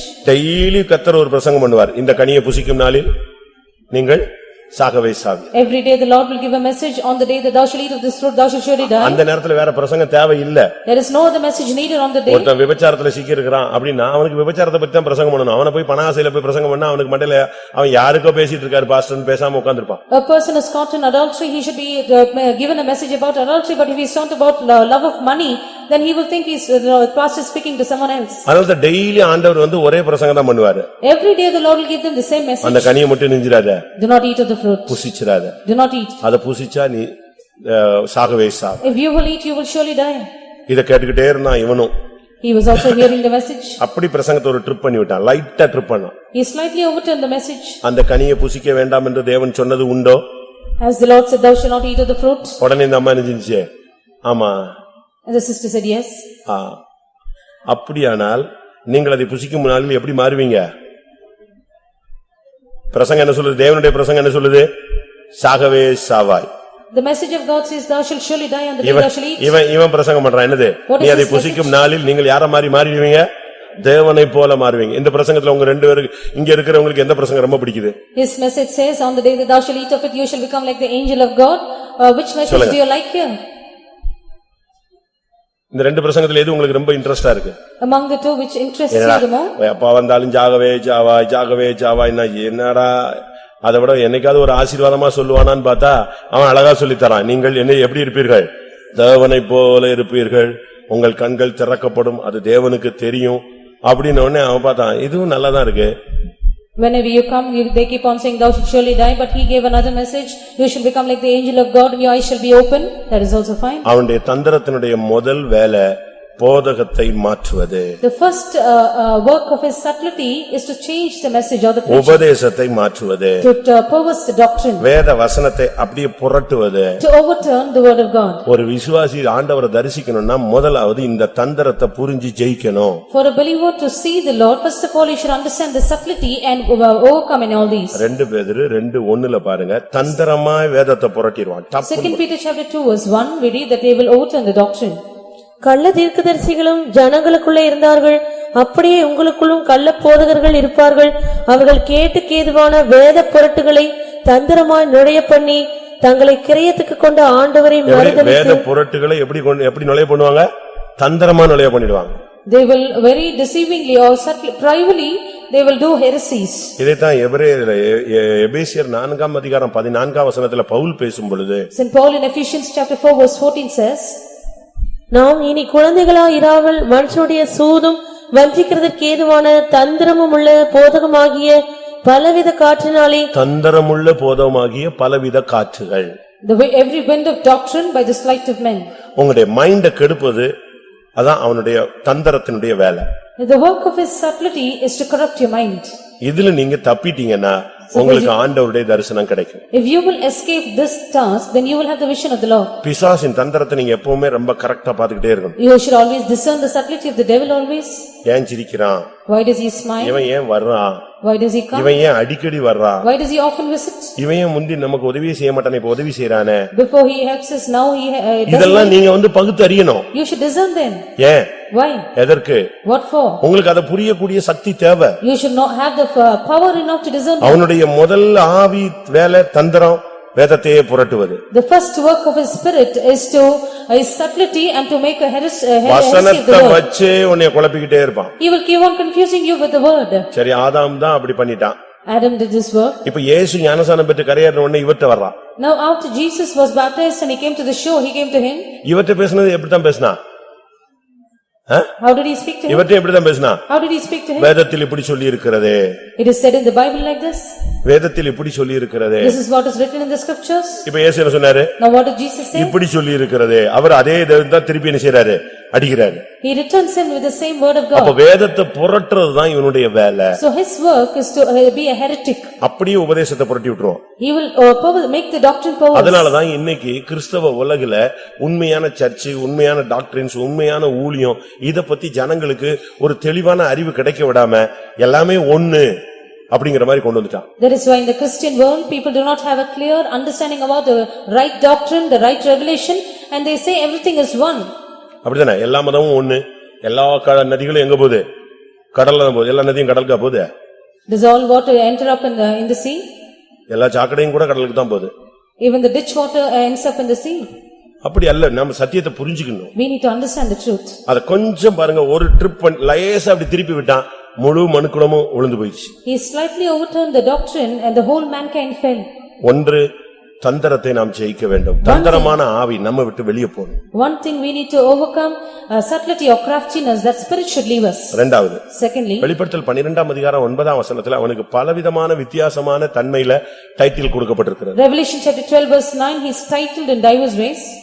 உலகம் அனைத்தையும் மோசம் போக்குகிற பிசாசு என்றும் சாத்தான் என்றும் சொல்லப்பட்ட பழைய பாம்பாகிய பெரிய வலுசர்வம் தள்ளப்பட்டது. எப்படி? உலகம் அனைத்தையும் மோசம் போக்குகிற சாத்தான் என்றும் பழைய பாம்பாகிய பெரிய வலு சர்ப்பம், இப்படி எல்லாம் அவனுக்கு ஒரு ஆளுக்கு தான் இவ்வளவும் சொல்லி வைக்கிறாங்க. A single personality is given so many names or titles by a great dragon, the old serpent called the devil, the Satan. தன்மை என்னன்னா மோசம் போக்குதல், ஏமாத்துதல். His only work is to deceive. எந்த ஒரு விசுவாசியும் ஊழியக்காரனும் ஏமாத்துற பழக்கத்தை விட்டுறணும். மோசம் போக நம்மளால மத்தவங்களை கெடுத்துறவே கூடாது. Any servant of God or believer should forsake this practice of deceiving the others. No one should be. இந்த விஷயத்துல ரொம்ப கவனமா இருக்கணும். We have to be very careful in this matter. இந்த ஸ்பிரிட்டை நீங்க ஜெயிக்கணும். You have to overcome this spirit. உங்களை அறியாமலோ அறிஞ்சோ நீங்க உங்கள் நிமித்தம் யாரும் மோசம் போயிடக்கூடாது. Knowingly or ignorantly, no one should be deceived because of you. இந்த மார்க்கத்துல வந்துட்ட பிறகு நீங்க யாரையும் ஏமாத்திடக்கூடாது. After coming into this religion, do not deceive or cheat anyone. இந்த விஷயத்துல நீங்க ரொம்ப கவனமா இருக்கணும். You have to be very careful in this அவனுடைய matter. வேலையே ஏமாத்துறதுதான். His only work is to deceive. பயங்கரமா ஏமாத்துவான். He will terribly deceive. அதனாலதான் இன்னைக்கு முழு உலகமும் ஏமாந்துகிட்டே இருக்கு. இன்னைக்கும் ஜனங்க ஏமாந்துகிட்டு தான் இருக்காங்க. That is why the whole world is being deceived today and still the people are deceived. 1 கொரிந்தியர்ல 15:33 பார்க்கும்போது 1 Corinthians 15:33 மோசம் போகாதிருங்கள், ஆகாத சம்பாஷணைகள் நல்ல ஒழுக்கங்களை கெடுக்கும். இந்த மோசம் போக்குதலுடைய மெயின் தன்மையே பேச்சுதான். Main aspect of this deception is speech or communication. பேசி பேசியே ஆவிக்குரிய ஜீவித்தை நஷ்டமடைச்சிடும். We will keep on speaking and bring a loss to our spiritual life. நீங்க பேசுறத நிறுத்தி பாருங்க, நீங்க ஜெயிச்சிருவீங்க. You stop talking, you will overcome. பேச்ச சுத்தமா நீங்க பிரேக் பண்ணணும். You have to stop your talk. இப்ப நம்ம பேசுறது இல்ல, செல்லுலயே பேசுறோம். Now we do not directly talk, we will have a communication over the cell. அத உட்கார்ந்துட்டு அந்த கை போற போக்க பாருங்க. You sit and look at the way your hands move. முந்திலாம் டைப்ரைட்டிங் படிக்கிறதுக்கு 7 மாசம் ட்ரைனிங் எடுப்பாங்க. 7 months they will be trained to use the typewriter before. இப்ப 3ஆம் கிளாஸ் பிள்ளைக்கு டைப்ரைட்டிங் நீங்க ஒண்ணுமே சொல்ல வேண்டாம். அது அழகா பிச்சு போகுது. அது For a child who belongs to the 3rd standard, you need not teach her anything. She will. மோசம் போக்குகிற வல்லமை, ஆகாத சம்பாஷணைகள் நல்லொழுக்கத்தை கெடுக்கும். The power which deceives, evil communication corrupts good manners. நீங்க 7 ஆவிகள் துரத்தப்படுதுன்னா அதுல ஒரு ஆவி பேச்சை நீங்கள் ஜெயிக்கணும். After the 7 devils which are cast out, one spirit is to overcome the talk. பிசாசு பாருங்க ரொம்ப டெக்னிக்கலா பேசிதான் ஆதாமையும் ஏவாளையும் ஒண்ணுமில்லாம ஆக்கிட்டான். Very beautifully the devil spoke and it made Adam and Eve to come to knowledge. அவளை அப்படியே ஏமாத்தி வஞ்சித்து கொஞ்ச நேரத்துல நிர்வாணியாக்கி அசிங்கப்படுத்திட்டான். He deceived her and he deceived her, continually made her naked and put her to shame very shortly. 1 தீமோத்தேயு 2ஆம் அதிகாரம் 14ஆம் வசனத்தை பார்க்கும் பொழுது 1 Timothy chapter 2 verse 14. மேலும் ஆதாம் வஞ்சிக்கப்படவில்லை, ஸ்திரீயானவளே வஞ்சிக்கப்பட்டு மீறுதலுக்கு உட்பட்டாள். வஞ்சிக்கப்பட்டு மீறுதலுக்கு உட்பட்டது காரணம் அவன் பேச்சை கேட்டது. Being deceived and entered in many places, the devil has spoken continually and has brought a loss to the spiritual life. கூட்டம் தொடங்கிருச்சுன்னா full control இருக்கணும். After the meeting has begun, அதாவது gen ஸ்டார்ட்லயே on பண்ணிட்டா முடிஞ்சு போயிடும். இப்படி மாத்தி மாத்தி போச்சுன்னா அந்த பிரசன்ஸ் கெட்டு போகும். கர்த்தருடைய பரிசுத்த நாமத்துக்கு மகிமை உண்டாவதாக. glory be to the holy name of இங்கே the Lord. சில நிமிட பேச்சுகள்ல ஸ்திரீயானவள் வஞ்சிக்கப்பட்டு மீறுதலுக்கு உட்பட்டாள். Within moments or a few moments of talk, the woman was deceived and she was into transgression. ஒன்று தந்திரம், One is subtlety, இரண்டாவது மோசம் போக்கும் ஆவி. secondly the spirit which deceives. ஒரு சிலருக்கு அது ஒரு கலையாக வச்சிருக்கிறாங்க. Second, it is an art for some people. ஏமாத்துறதுலயே தான் அவனுடைய வேலையை. Their work is to deceive continually. சர்ச்சில் நீங்க அந்த பழக்கத்தெல்லாம் விட்டுருக்கணும். You have to forsake all these practices in the church. சர்ச்சில் வந்த பிறகு ஒரு விசுவாசி நான் வேலை வாங்கி தரேன், அதை வாங்கி தரேன், இது வாங்கி தரேன், இந்த தொழில் எல்லாம் இங்க பண்ணவே கூடாது. Never do this business of acquiring certain things for anyone after coming to the church. ஒருத்தன் ஒரு சபைக்கு போனான். I went to a church once. ஒருத்தன் ஒரு A man சர்ச்சுக்கு போனான். went to a church. அவன் என்ன சொன்னான் தெரியுமா? You know what he said? நான் கலெக்டர் ஆபீஸ்ல இந்த டிபார்ட்மெண்ட்ல வர்க் பண்றேன். I belong to this department in the collector office. ஆண்டவர் கிருபையில எனக்கு ஒரு 10 பேருக்கு வேலை போடுறதுக்கு வாய்ப்பு கொடுத்திருக்கிறாரு. By the grace of God, I have given the chance to give job opportunities for at least 10 people. லட்சக்கணக்கில் பணம் தேவையில்லை. I do not need lakhs of money. ஆண்டவர் எனக்கு அந்த கிருபையை தந்திருக்கிறார். God has given me the grace. But ஒரு deposit மாதிரி ஒரு 10,000 கட்டினா போதும். If you just pay 10,000 as a deposit, that is sufficient. எப்படி? இப்படி சொன்ன உடனே ஜனங்க லட்சக்கணக்கில் கொடுக்கிறதுக்கு 10,000 ரூபாங்கிறது ரொம்ப ஈஸி இல்லையா? உங்களுக்கு 10 பேருக்கு வேலை தரேன்னு சொல்லி ஒரே நிமிஷத்துல 10 பேருக்கு வாங்கிடுறான். 1 லட்சம் ரூபாய் வாங்கிடுறான். So within a moment he acquires 1 lakh from 10 people, each of them paying 10,000. இது காலையில சிபிஎம்ல 12 மணிக்கு ஏஜில உள்ள நுழைஞ்சிடறான். கர்த்தருக்கு ஸ்தோத்திரம், எனக்கு இப்படி ஒரு வாய்ப்பு இருக்கு. இப்படியே ஒரு ரூமை போட்டுக்கிட்டு 2 வாரத்துக்குள்ள லட்சக்கணக்கான பணத்தை அடிச்சிடறான். So morning he will do this work in the Pentecostal mission and afternoon he will be at the AG church. Likewise, within 2 weeks he will acquire lakhs of money. அதோட புறப்படுறது. With that he will leave the place. அவ்வளவுதான். That is the end. சரி, கொடுத்தவனுக்கும் சரி 10,000 ரூபாயோட நெஞ்சிருச்சு, போய் தொலைஞ்சதுன்னு விட்டுறான். ஆனா அவனுக்கு within a week 10 லட்சம் 15 லட்சம் கிடைச்சது. So people just forsake it because it's just 10,000 rupees, but for him he gathers up a sum of around 10 to 15 lakhs a week. அரக்கோணத்துல ஒரு நம்ம சபையில அப்படி ஏமாத்திட்டான். In one of our churches at Arakonam, he had done this. ஏமாத்திட்டான். He deceived. கடைசில கத்தர் அவனை என்கிட்ட தர்மபுரியில சிக்க வச்சாரு. Finally he was caught in my hands at Dharmaburi. வந்து பாட்டு பாடுறான். He sang a song. என்னை உண்டாக்கின என் தேவாதி தேவனவர் தூங்குவதும் இல்லை உறங்குவதும் இல்லைன்னு ஒரு பாட்டு பாடி நம்ம சபையில சாட்சி சொல்லி கத்தர் என்னை கனம் பண்ணிருக்காருன்னு சொல்றான். He sang the particular song and he also testified in our church and said the Lord honored me. நான் அப்ப மலேரியால இருக்கேன். I was down with malaria at the time. அதனால என்ன அவனுக்கு அடையாளம் தெரியல. So he could not spot me correctly.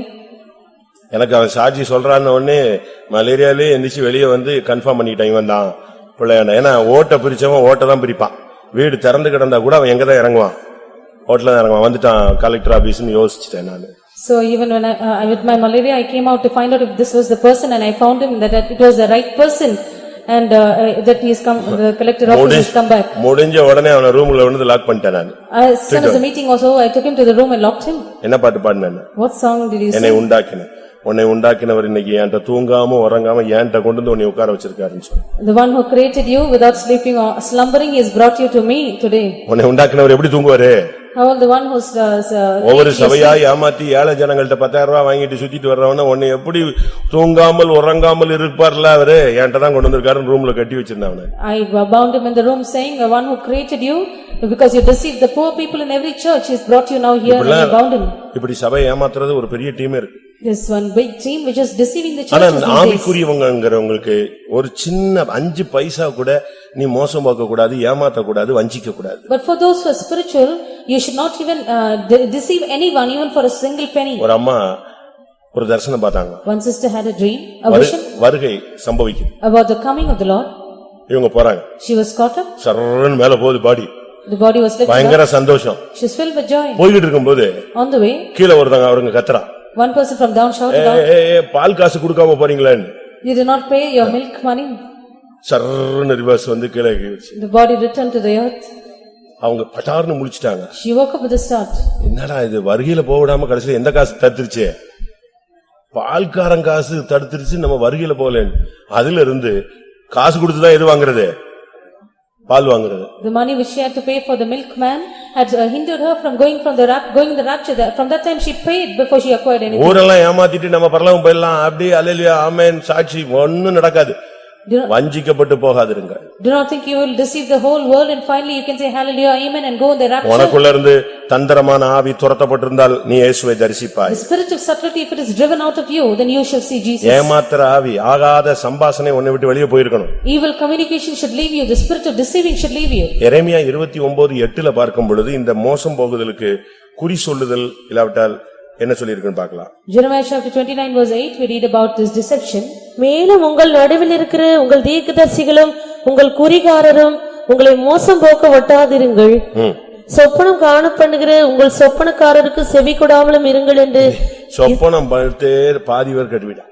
People who dream are being corrupt, half of them are being எல்லா spoiled. சொப்பனங்களும் பரலோகத்துல இருந்து வருது நம்ம நினைச்சிட கூடாது. Do not think all dreams come from heaven. அப்படிதானே? தொல்லையின் திரட்சியினால் என்ன செய்யும்? சொப்பனம் பிறக்கும்னு சொல்லிருக்கு. There is dreams also come because of multitude of business. எதையாவது ஒன்னு நினைச்சிட்டே இருந்தா அது என்ன செய்யும்? வந்துரும். If you keep on pondering over something you will have a dream. தெய்வீக அது ஒரு சப்ஜெக்ட். நான் அது ஒரு நாள் பேசுறேனே. சொப்பனம் அப்படிங்கறத பத்தி ஒரு தீசிஸ் மாதிரி நம்ம ஒரு நாள் பார்க்கலாம். We shall see about this dream some other day. ஏன்னா சொப்பனத்துல நம்பி அநேகர் லைஃபே விட்டுட்டாங்க. Many have lost their life because they trusted in dreams. சொப்பனத்துல மனைவி சரியில்லைன்னு சொன்னவெல்லாம் இன்னைக்கு எத்தனை ஒரு குடும்பத்தை விட்டு உட்கார்ந்திருக்கான். Because of the dream which said the wife is not right has been separated in their families. தவறு. That is wrong. சொப்பனக்காரராகி அவர்கள் தங்களை அசுசிப்படுத்திக் கொண்டார்கள் என்று யூதால சொல்லப்பட்டிருக்கிறது. Those who are the dreamers they have spoiled themselves, made themselves filthy. சில நேரங்கள்ல கர்த்தர் தெளிவான சொப்பனங்கள்ல நம்மோடு இடைபடுவார். Sometime with a clear dream the Lord will deal with us. யோசேப்புக்கு கிடைச்ச சொப்பனங்கள் உண்மையானவைகள். The dreams which Joseph had were true. அப்படிதானே? Isn't that true? அதுபோல நமக்கு பைபிள்ல பல சொப்பனங்களை பற்றி விளக்கமான தெளிவான அறிவுகள் இருக்கிறது. Even so we have a clear understanding about certain dreams that are mentioned in the Bible. ஆனா இங்கே சொல்லி இருக்கு சொப்பனம் உங்களை மோசம் போக்கி விடுகிறது. But here we read that the dreams don't deceive you. சொப்பனத்தை பார்த்து அநேகர் வாழ்க்கை இழந்து போனவங்க எல்லாம் இருக்கிறாங்க. Many are there who have lost their life because of their dreams they had. சொப்பனங்கள் என்பது தெய்வன் நமக்கு வெளிப்படுத்துகிற ஒரு ரகசியமாக இருக்க வேண்டும். Dream should be something, a mystery or a secret which God reveals to us. அது எங்கிருந்து வருதுங்கறத நம்ம சிந்திக்கணும். We have to understand from where it proceeds. விசுவாசத்துக்கு மாறாக வந்துச்சுன்னா அது வேற ஒரு ஆள்கிட்ட இருந்து வந்தது. If it is against your faith, it is proceeding from someone else. ஒன்று நீங்கள் தந்திரத்தை ஜெயிக்க வேண்டும். One, you should overcome subtlety. இரண்டாவது நீங்கள் ஏமாத்துகிற மோசம் போக்குகிற ஆவியை நீங்கள் ஜெயிக்க வேண்டும். Secondly, you should overcome the spirit which deceives. மூன்றாவதாக Thirdly, அவனுடைய முக்கியமான தன்மை வெளிப்படுத்தல் 12ஆம் அதிகாரம் 10ஆம் வசனம். Revelation chapter 12 verse 10, his important attribute is mentioned. அப்பொழுது வானத்திலே ஒரு பெரிய சத்தம் உண்டாகி, இப்பொழுது இரட்சிப்பும் வல்லமையும் நமது தேவனுடைய ராஜ்யமும் அவருடைய கிறிஸ்துவின் அதிகாரம் உண்டாயிருக்கிறது. இரவும் பகலும் நம்முடைய தேவனுக்கு முன்பாக நம்முடைய சகோதரர் மேல் குற்றம் சுமத்தும் பொருட்டு அவர்கள் மேல் குற்றம் சாட்டுகிறவன் தாழ தள்ளப்பட்டு போனான். இங்க பிசாசுனுடைய மெயின் கேரக்டர் குற்றம் சாட்டுதல். A main character of the devil here is to accuse. அது ஒரு பொல்லாத ஆவி. It is an evil spirit. அது என்னைக்கு ஒரு குடும்பத்துக்குள்ள வந்துருச்சோ அதோட அந்த குடும்பம் விளங்காது. The moment it enters into a family, after which the family will never prosper. ஒரு ஊழியக்காரனுக்குள்ள குற்றம் சாட்டுகிற ஆவி வந்துருச்சுன்னா அதோட அவன் ஊழியம் வைண்ட் அப் தான். The spirit of accusing has entered into a servant of God, with that his ministry is wind up. அதுக்கு பிறகு அவன் அதை தான் பிராக்டிஸ் பண்ணிக்கிட்டே இருப்பான். He will keep practicing on that same என்ன செஞ்சாலும் குற்றமா. whatever he does will be a fault. முன்னுக்கு போனா கடிக்கிறது, பின்னுக்கு போனா உதைக்கிறது. இப்படி இருந்தா எப்படி இருக்கும்? You go forward, you are bitten, you go back, you are being whipped, then what is the use? கொஞ்சம் நல்ல Dress பண்ணிட்டா என்னாச்சு இன்னைக்கு என்ன நடந்துச்சு தெரியல, ஏதோ நல்ல Dress பண்ணிட்டானே அப்படிங்கிறது. கொஞ்சம் பைத்தியக்கார மாதிரி இருந்தா என்னாச்சு இப்படி போனா அப்படிமா அப்படி போனா. தயவு செய்து குற்றம் சாட்டுகிறது பிசாசினுடைய ஊழியம். A person who is neatly dressed, they will speak the other way. If a person is shabbily dressed, they will speak the other way. Accusing is the ministry of the devil. அன்பு திரளான பாவங்களை மூடும். Perfect love will cover up all sins. அன்பு குறையும் பொழுது குற்றம் நாமே சாட்ட ஆரம்பிச்சிடும். When charity decreases, that is when we will start to accuse. பிசாசினுடைய ஊழியத்தை நாம எடுக்க கூடாது. Let us not take the ministry of the devil. ரோமர் 2ஆம் அதிகாரம் 1ஆம் வசனத்துல பார்க்கும் பொழுது Romans chapter 2 verse 1. அங்கே வேதம் என்ன சொல்லுகிறது? What does the Bible say there?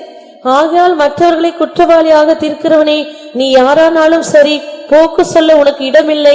நீ குற்றமாக தீர்க்கிறவைகள் எவைகளோ அவைகளை நீயே செய்கிறபடியால் நீ மற்றவர்களை குறித்து சொல்லுகிற தீர்ப்பினாலே உன்னைத்தானே குற்றவாளியாக தீர்க்கிறாய். குற்றஞ்சாட்டுகிற வேலையை நிப்பாட்டிருங்க. Stop the work of accusing.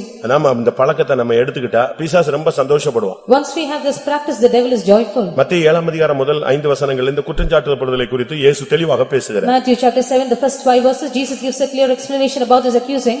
குற்றஞ்சாட்ட ஆரம்பிச்சிட்டீங்கன்னா எல்லாமே குற்றமாயிடும். You start to accuse, everything is a fault. இயேசு இடத்துல சொன்னாங்க, உங்க சீஷர்கள் கை கழுவாம சாப்பிடுறான், இதான் இப்ப பெரிய குற்றம். They came to Jesus and said, your disciples do not wash their hands before they eat. That is the greatest fault. அவன் சாட்டுற குற்றஞ்சாட்டு என்னது? உங்க சீஷர்கள் என்ன செய்யல? கை கழுவாம சாப்பிட்டான். Their accusation was, your disciples do not wash their hands before eating. எவ்வளவு பெரிய பயங்கரமான ஒரு குற்றச்சாட்டுன்னு தேடிட்டு வரான். What a terrible accusation it was. நமக்கு இந்த நாட்கள் இந்த ஆவியை நம்மளை விட்டு வெளியே போக. These days, this spirit should leave us. ஒரு டயத்துக்கு பிறகு நீ அதே குற்றத்தை செய்வாய். After a particular period of time, you will commit the same fault. உங்ககிட்ட ஒருத்தன் தூங்கிட்டே இருக்கான்னு வெச்சுக்கோங்களேன். Suppose a person very close to you is continually sleeping. நீங்க ரொம்ப வைராக்கியமா இருக்கீங்க. You are very zealous. என்ன தூங்குற அப்படினு தட்டி விடுறீங்க. You will tap them and say, why are you sleeping? 10 நிமிஷம் கழிச்சு அவன் முழிச்சு பயங்கரமா பைபிள் எழுதிட்டு இருப்பான், நீ எழுதிட்டு இருப்ப. தூங்கிடுவ. ஏன்னா அந்த ஸ்பிரிட் அடுத்த செகண்ட் எங்க ஜம்ப் பண்ணும், உனக்குள்ள வந்துரும். After 10 minutes, the person will be zealously being filled in the spirit and you will be sleeping. The spirit is jumped into you. நியாயத்தை தேவனுடைய கையில ஒப்புக்கொடுங்க. Give the judgment into the hand of the Lord. சில இடத்துல நியாயம் தள்ளுண்டு போயிட்டு Bible சொல்லுகிறது. The Bible says judgment is being cast away. அவர் நியாயத்துக்கு ஜெயம் கொடுப்பார்னு Bible சொல்லுகிறது. The Bible says he will give victory unto that which is justice. அதனால குற்றஞ்சாட்டுகிறதை நீங்க நிப்பாட்டிட்டீங்கன்னா உங்க வாழ்க்கை சிறப்பாக அமையும். So if you will stop accusing the others, your life will be in the best manner. இன்னைக்கு குற்றஞ்சாட்டுகிற தன்மையில இருந்து நம்ம வெளியே வரணும். We have to come out of this attribute of accusing the others. ரோமர் 8ஆம் அதிகாரம் 33ஆம் வசனத்தை பார்க்கும் பொழுது Romans 8:33. தேவன் தெரிந்து கொண்டவன் மேல் குற்றம் சாட்டுகிறவன் யார்? Who shall lay any charge against the Lord's elect? இப்ப நான் ஒன்னு சொல்றேனே, I tell you நீங்க something. ஒரு ஆள் மேல குற்றம் சாட்டுறீங்க. Suppose you accuse a person. ஒருவேளை அந்த ஆள் செஞ்சது தப்பா இருக்கலாம். Perhaps that person is wrong. But அவன் ஆண்டவர்ட்ட மன்னிப்பு கேட்டான். But he has asked forgiveness from the Lord. என்ன பண்றது? What will you do? சொல்லுங்க. இப்ப யாக்கோபை பத்தி நீங்க பைபிள்ல படிச்சு பாத்தீங்கன்னா அவன் எத்தனை இல்ல பெரிய ஜித்தன் அவன். You read about Jacob in the Bible. He is not only a Bible supplanter. அவனை எத்தன்னு சொல்லுகிறது, அவன் பயங்கரமான ஆள் அவன். The Bible calls him a supplanter, but he is a terrible person than that. பாஸ்டர்ட்ட எப்படி பேசணும்னு அவனுக்கு தெரியும். He knows how to speak to the pastor. காட்ட்ட எப்படி பேசணும்னு தெரியும். He knows how to speak to God. மாமனார்ட்ட எப்படி பேசணும்னு தெரியும். How to speak to his uncle. மனைவிட்ட எப்படி பேசணும்னு To தெரியும். his wife. மேய்ப்பர்கள்ட்ட எப்படி பேசணும்னு To the தெரியும். shepherds. அப்படிதானே? அண்ணன்ட்ட எப்படி பேசணும்னு தெரியும், how to speak to his brother, தேவதூதன்ட்ட எப்படி பேசணும்னு how தெரியும். to speak to the angel of God. அவன் வந்து சகலகலா வல்லவன். He is well versed in all யார்கிட்ட arts. விட்டாலும் அதுக்கு ஏத்த மாதிரி டாக்லா பேசுவான். He knows to speak in a very tackling manner. அவ்வளவு பெரிய வல்லமையான ஒரு ஆள். He is a very powerful person. அப்ப நமக்கு நானே எத்தனை இடத்துல அவனை பிரசங்கம் பண்ணிருக்கான், அவன் பயங்கரமான ஆளு, இன்னென்ன தப்புலாம் செஞ்சான். In many times, you and I have preached saying he is a terrible person, these are what he is done. இவ்வளவு குற்றச்சாட்டு எஃப்ஐஆர் போட்டு அவனை கொண்டு போய் கர்த்தர் முன்னால விட்டா, அவர் சொல்றாரு நான் யாக்கோபில அக்கிரமத்தை காண்றதில்ல. ஒரே டைப்ல ஃபைல க்ளோஸ் பண்ணி கேஸையே முடிச்சு வச்சு வெளியே அனுப்பிடுறாரு. You list down all the mistakes he has committed and you go to the Lord and show him, he closes the file saying, I have seen no iniquity. அப்படின்னா என்ன அர்த்தம்? அவன் எங்கேயோ அழுது மன்னிப்பு கேட்டு செட்டரைட் பண்ணிட்டு போயிட்டான்னு அர்த்தம். It means somewhere he has wept and he has asked pardon from the Lord, he set right his life. 7 மணி நேரம் அழுதான். 7 years he wept, 7 hours. 7 hours அழுதான். 7 hours he wept. விடாம ஆசீர்வதிக்கணும்னு கத்துனான். He said, I will not leave you unless you bless me. அந்த நேரத்திலேயே அவனுடைய புத்தி எல்லாம் மாத்தி அவனுக்கு பேரெல்லாம் மாத்தி அவனை 7 மணி நேரம் அவனை போட்டு புடமிட்டுட்டாரு. That moment the Lord had refined him and changing his mind, changing his name and everything that he had. வெளியே வரும்போது அவனுக்கு என்ன பேரு? இனி யாக்கோபு என்று நீ அழைக்கப்பட மாட்டாய், நீ யாரை அழைக்கப்படுவாய்? இஸ்ரவேல் என்று அழைக்கப்படுவாய். When he came out from the presence of God, he said, you shall not be called Jacob, you shall be called 7 Israel. ஹவர்ஸ்ல எல்லாத்தையும் செட்டில் பண்ணி முடிச்சிட்டான். Within 7 hours everything was settled. இப்ப போய் அவன் மாமனை ஏமாத்தனா, அப்பனை ஏமாத்தனா, அண்ணனை ஏமாத்தனா, அதெல்லாம் சப்ஜெக்ட் க்ளோஸ், அது முடிஞ்சு போன கதை. Now if you அதனாலதான் அவர் சொல்றாரு, நான் யாக்கோபில எதை பார்க்கறது இல்ல, அக்கிரமத்தை காண்கிறதுல, இஸ்ரவேலில நான் குற்றம் பிடிக்கிறதே இல்ல. அவன் தன்னுடைய தப்ப ஒத்துக்கிட்டான், மன்னிப்பு கேட்டான், முடிஞ்சு போயிருச்சு. Now, when it is said that he has done, he has received his father, his uncle, that is not accounted at all because he has asked pardon, he has also asked forgiveness and everything is தேவன் மன்னிச்சதை நீ என்ன பேசுறது? When God is forgiven, why should you speak? என்னாகமம் 12ஆம் அதிகாரம் 1ஆம் வசனத்துல பாத்தீங்கன்னு சொன்னா, மிரியாமும் ஆரோனும் உட்கார்ந்து மோசே வந்து ஒரு எத்தியோப்பிய பெண்ணை கேட்டு கல்யாணம் கட்டிட்டான், அது தப்பு அப்படின்னு பஞ்சாயத்தை ஸ்டார்ட் பண்ணாங்க. Numbers chapter 12 verse 1 we read, Miriam and Aaron they started a panjayat speaking about Moses that he married an Ethiopian woman. எவ்வளவு நாள் கழிச்சு? How long? எவ்வளவு நாள் கழிச்சு? How many days சொல்லுங்க. after? குறைஞ்சது ஒரு 40 வருஷம் கழிச்சு. After 40 years. அப்படிதானே? இவன் ஓடி போய் கல்யாணம் கட்டி 40 வருஷம் கழிச்சுதான் எகிப்துக்கு திருப்பி வந்து விடுதலை பயணம் தொடங்கி எங்க போய்கிட்டு இருக்கு? சீனாய் மலையின் அடிவாரத்துல போகுது. இப்பதான் அண்ணனுக்கும் அக்காவுக்கும் புதுசா ஒரு ஞானோதயம் வந்துச்சு. அவன் எப்படி இந்த பொண்ணை கல்யாணம் கட்டினான்? He ran away, he got married, he was in the wilderness and afterwards he delivered the people of Israel and now they are journeying in the wilderness. It was almost 40 years. It is now his brother and sister have a thought. இவன் ஓடினது கர்த்தருக்கு தெரியும், அங்க போய் கல்யாணம் கட்டினது தெரியும், பிள்ளை பெற்றது தெரியும். திருப்பி அவனை ஓரேப்பில கர்த்தர் தான் சந்திச்சாரு, அவர் தான் கொண்டு வந்தாரு, அவர் தான் அற்புதம் செய்ய வச்சாரு, எல்லாம் பண்ணதெல்லாம் தெய்வம். ஆனா இப்ப இவங்க புதுசா ஒரு கதையை தொடங்கி கடைசியில பாதிக்கப்பட்டது யாரு?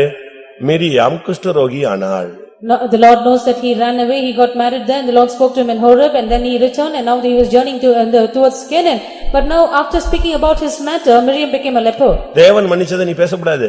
When God is forgiven, you should not speak. இப்ப என் மேல ஒரு தப்பு இருக்குன்னு வச்சுக்கோங்களேன். Suppose I have a fault on me. அது ஒரிஜினல் உண்மையான தப்பு தான். It might be true. அது வந்து எல்லாருக்கும் தெரியும். Everybody might be aware but of it. நானும் தேவனும் அழுது ஆண்டவருடைய பாதத்துல விழுந்து போய் என்னத்தையோ புரண்டு அவர்ட்ட மன்னிப்பு வாங்கிட்டேன்னு வச்சுக்கோங்க. Suppose I fell at the feet of the Lord Jesus, I asked pardon, received his forgiveness. அப்ப எனக்கு தேவனுக்குள்ள இது அந்த பிரச்சனை நெஞ்சிருச்சு, முடிஞ்சு போயிடுச்சு. The problem between me and God is solved. எப்ராயிமே நான் உன்னை எப்படி கைவிடுவேன்ட்டாரு, க்ளோஸ் பண்ணிட்டாரு அவரு. He said, Ephraim, how will I forsake you? And he closed the matter. இவர் ஒரு வருஷம் கழிச்சு துரப்பாஸ் அப்படி பண்ணாரு அப்படின்னு ஸ்டார்ட் பண்ணினா குஷ்டரோகம் தான் வரும். After 1 year, if you start the matter again saying he did like this, then you will have a leprosy. அவனுக்கும் அவருக்கும் உள்ளது முடிஞ்சு போன case. That is a matter which is closed between him and நீங்க பாருங்க தானியேலுடைய விஷயத்துல the matter is concerning Daniel. அவனை குற்றம் சாட்டுறாங்க. He was accused.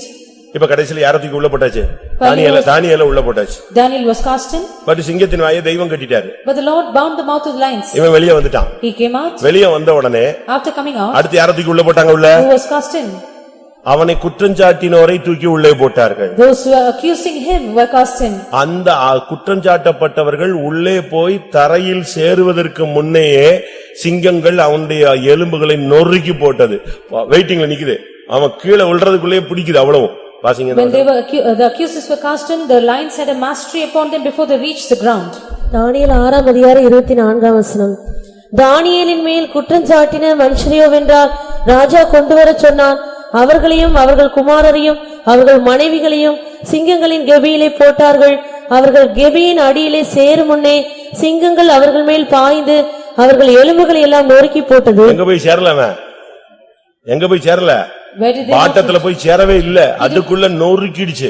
Before they reach the bottom, their bones are broken. குற்றம் சாட்டுகிறதனுடைய ஜட்ஜ்மெண்ட் அதுதான். That is the judgment of accusing. நான்காவதாக Fourthly, யோவான் 8ஆம் அதிகாரம் 44ஆம் வசனம். John chapter 8 verse 44. அவன் பொய்யனும் பொய்க்கு பிதாவுமாக இருக்கிறான். He is a liar and a father of lies. நான்காவது பிசாசு உனக்குள்ள இருந்து துரத்தப்படணும்னா பொய்யின் ஆவி வெளியே போகணும். The fourth devil that should be cast out of you is the spirit of lies. தந்திரமான ஆவி, Spirit of subtlety, கள்ள உபதேசங்கள், the false doctrines, இதெல்லாம் வெளியே போகணும். all should be cast out. ஏமாத்துற சுபாவம், வஞ்சிக்கிற சுபாவம் நம்ம விட்டு வெளியே போகணும். The spirit of deceiving and cheating should leave us. மற்றவங்களை குற்றம் சாட்டுகிற தன்மை வெளியே போகணும். The attribute of accusing the others should leave us. நாலாவது பொய்யின் ஆவி வெளியே போகும். Fourthly, the spirit of lies should leave us. பொய் நம்ம ஒரு சிலர் நார்மலாவே பேசுவாங்க. People will very normally speak lies. சும்மா பேசும்போதே அது பாட்டுக்கு ஒன்னு ரெண்டு மிஸ்ஸிங் அப்படி கூடி குறைச்சு பேசிக்கிட்டே இருப்பாங்க. As they speak, they will add or they will even subtract and speak about the matter. அவனுக்கு பேரு பொய்க்கு யாரு? பிதா. He is called the father of lies. ஒரு சிலர்லாம் பொய் சொன்னாங்கன்னா அழுதுட்டே பொய் சொல்லுவான். Some will tell, weep as they lie. அப்ப என்ன ஆயிடும்? ஒரே பொய்ய 10 ட்ரிப் சொல்லும்போது என்ன ஆயிடுது? உண்மையாயிடுது அது. When they speak about this lie over again, it is becoming a truth. உங்களுக்குள்ள இந்த பொய்யின் ஆவி இருக்கா? Do you have the spirit of lies in you? நான் ஒரு விசுவாசி கடைக்கு போயிருந்தேன். I went to a believer's shop. நான் உள்ள உட்கார்ந்திருந்தேன். I was seated inside. அவர் வெளியே இருந்தாரு. He was out. அப்போ ஒரு ஆள் ஏதோ ஒன்னு பேசுறான். There was one person who spoke to him. அப்ப இவர் சொல்றாரு, He said, அதெல்லாம் சூழ்நிலைக்கு பொய் சொல்றது ஒண்ணும் பாவம் கிடையாது. it is not a sin to lie for circumstances. அவன் போயிட்டான், இவர் உள்ள வந்தாரு. After he left, he came நான் in. சொன்னேன், ஏய் நீ என் பிரசங்கம் இப்படித்தான் இருக்கா, அவனுக்கு சூழ்நிலையில பொய் சொல்றான்னு ஏன் முன்ன நான் உள்ள உட்கார்ந்திருக்கேன், நீ வெளியே சொல்லிட்டு இருக்க. Before me you are telling this that for circumstances you need to lie. Is that my message? ஒருவேளை பொய் உன்னை அந்த சூழ்நிலையில இருந்து தப்புவிக்கலாம், ஆனா தேவனுக்கு முன்னால இருந்து தப்புவிக்க முடியாது. Maybe the lies that you speak may escape you out of the situation but not before God. அது ஒரு spirit. That is a spirit. அது ஒரு கலை அல்ல. It is not an art. புரியுதா உங்களுக்கு? அது ஒரு பெரிய திறமை நினைச்சிட கூடாது. அது ஒரு evil spirit. Do not think it is a ability or capability, it is a spirit. 2 நாளாகமம் 18:21ல பாக்கும்போது Second Chronicles chapter 18 verse 1. அந்த ஆவிட்ட பேசுறாரு கர்த்தர், நீ யாருன்னு. அது பொய்யின் ஆவின்னு சொல்லு. Lord speaks to the spirit and he asks, who are you? It is a spirit of lies.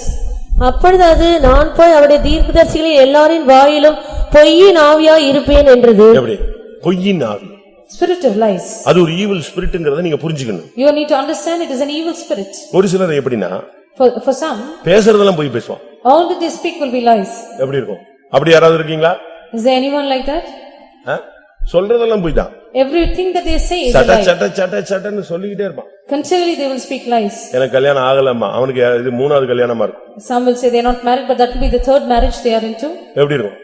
கல்யாணமே ஆகலம்மா, They are not yet married, they say. அப்படிதான் இன்னைக்கு அநேகர் ஏமாத்துறான். That is how many people deceive today. விசாரிச்சு பார்த்தா அது அவனுக்கு ஏற்கனவே 2 முடிஞ்சிருக்கு. If you inquire, they are already twice married. கொனவட்டத்துல இருக்கான். Is at Konavatam. கொனவட்டத்துல இருக்கான் அப்படி ஆளு. Such a person is found at Konavatam. இவங்க எல்லாம் சபையை ஏமாத்திக்கிட்டு பரலோகம் போயிடலான்னு அப்படியே வெயிட் அண்ட் வெயிட் போட்டு ஏமாத்துறான். Such people deceive the church and try to get to heaven. கேட்ட உடனே அதோட ஓடினான். ஆளே காணல, இன்னும் காணல, அவனை தேடினேன், தென்படவில்லை. The moment he was inquired, he ran away. I sought for him, he was not found. ஏமா பொய் ஒரு பொல்லாத ஸ்பிரிட் அது.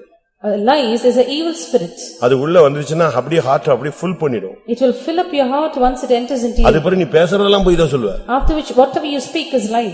எல்லாம் பொய்யா தான் இருக்கும். Everything will be lies. ஒரு சிலர்லாம் சாட்சி சொல்லி டேப் எல்லாம் பிடிச்சு வச்சிருக்காங்க, பக்கா பொய். Some will testify, they will also record their testimony but it's completely a lie. இந்த தொட்டானெல்லாம் சொல்றானே, தொட்டனா ஒய்ஃப்ட்ட பேசுன, நீ என்னைக்காவது அவங்க ஊருக்கு போனியான்னு. தொட்டனா ஒய்ஃப் இப்ப கூட கன்வென்ஷன்ல நான் பார்த்தேன். ஏமா நீங்க அவர் ஊருக்கு போயிருக்கீங்களா? அவர் ஒரு நாள் நீ கூட்டு போல. ஏன் கூட்டு போக வேண்டிய சொந்த மனைவிய? தஞ்சாவூர்ல தான் இருக்கா. Dodana's wife is at Tanjavur. She is not at all taken to his own village because it's not his own wife. ஒரு நாளும் கொண்டு போனதே கிடையாது. Not one day he is taken her there. ஆனா சொல்றதெல்லாம் பயங்கரமா சாட்சி அப்படியே அடிச்சு பேசுவாங்க. He will speak terrible testimonies here and there. இன்னொரு ஒரு பிராமின் ஒருத்தர் சாட்சி சொல்லிட்டு இருந்தான். Another Brahmin who is also testifying. அவன் பேர் எனக்கு டக்குன்னு ஞாபகம் வரல. ஏதோ ஒரு பரமன்னா ஏதோ ஒரு ஆச்சாரியன்னு சொல்றான். அவனுக்கு கேசட் எல்லாம் நான் வாங்கி வித்துக்கிட்டு இருந்தேன். I was trying to Bhattacharya அவனே தான். அவனை பிடிச்சு நான் கன்வென்ஷன்ல தொலைச்சு விடுவேன்னு சொல்லிட்டான். I got hold of him in the convention. I said this is அப்படியே இங்கிலீஷ்ல சரளமா பேசுவான், அப்படி பேசுவான், இப்படி பேசுவான். கடைசில பார்த்தா அவன் சிடி எல்லாம் நான் வாங்கி வந்தவன் போனவனுக்கு எல்லாம் கொடுத்து பாடுறா எப்படி ஆண்டவர் சந்திச்சார். கடைசில பார்த்தா இவன் தாம்பரம் போய்த்த வாசல்ல தண்ணி அடிச்சு நிக்கிறான். I tried to sell his CDs of testimony to many people. Finally, I found him drunk at Tambaram. எப்படி இருக்கும்? How was that? எனக்கு அவனை பார்த்த உடனே கன்வென்ஷன்ல நான் தான் செக்யூரிட்டி. அவனை திடீர்னு பார்த்துட்டேன் ரோட்ல. இங்க வா கன்வென்ஷன்ல கிரவுண்டுக்குள்ள ஏதாவது பண்ணிட்ட எலும்பு இருக்காதுன்னு சொன்னேன். என்னை எப்படி இப்படி கேவலப்படுத்திட்டீங்கன்னா ஓடிட்டே இரு, போய்கிட்டே இரு. கன்வென்ஷன் கொஞ்ச நேரத்துல பார்த்தா நம்ம ஆளுங்க எல்லாம் திடுதிட்டுன்னு கிளம்புறான், கார் எடுக்கிறான். என்னன்னு பார்த்தா தாம்பரம் போய் வாசல்ல தண்ணி அடிச்சு நிக்கிறான். All of a sudden I found இவெல்லாம் எல்லாம் ஏமாற்று பேர் வழிகள். these people are பொய் deceiving. சாட்சியே பொய் சாட்சி. Testimony இயேசு என்ன சந்திச்சாருன்னு சொல்லி. Jesus visited me. அதனாலதான் நம்ம பெய்தோம்ல அவனுக்குன்னு ஒரு சர்க்குலரே அனுப்புனாரு சீஃப் பாஸ்டர். இவனை நம்பி ஏமாந்துறாதீங்க, நான் ஏமாந்துட்டேன்னு சொல்லி. For our sake, our chief pastor had sent out a circular to all our churches saying, do not be deceived by this person. I was deceived. ஏன்னா காஞ்சிபுரத்துல பார்த்தா அவனை மடத்துக்குள்ள போயிட்டு வரான். At Kanchipuram he went into the sage's place. மத்து அந்த மடத்துக்குள்ள போயிட்டு வரான். Into the place. எப்படி இருக்கும்னு யோசிச்சு பாருங்க. இவங்க எல்லாம் ஏமாத்து பேர் வழிகள். He was deceiving the others. இவெல்லாம் சாட்சி சொல்லிட்டான், இயேசு சத்திச்சாரு, சிலுவையில பார்த்தேன். பொய். He said Jesus visited me, I met him at the cross. இது ஒரு ஸ்பிரிட். That is ஓயா பொய்யர். those who lie without stopping. தீத்து 1ஆம் அதிகாரம் 12ஆம் வசனத்துல கிரேத்தா தீவார் ஓயா பொய்யர் சொல்றதெல்லாம் பொய் தான் சொல்லுவான். Titus chapter 2 verse 1 verse 12 we read about the people of the Isle of Crete. கிரேத்தா தீவார் ஓயா பொய்யர். ஓயா பொய்யர் சொல்றதெல்லாம் பொய் தான். They are continual liars. அப்போஸ்தலர் 5ஆம் அதிகாரத்துல அனனியாவும் செப்பீராவும் அட்டகாசமா பொய் சொன்னாங்க.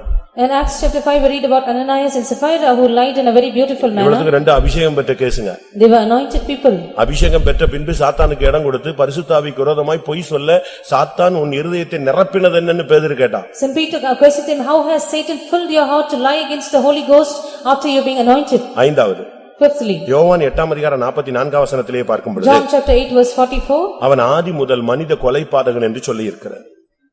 From the beginning he is a murderer. யார் மனுஷ கொலைபாதகன்? Who is a murderer?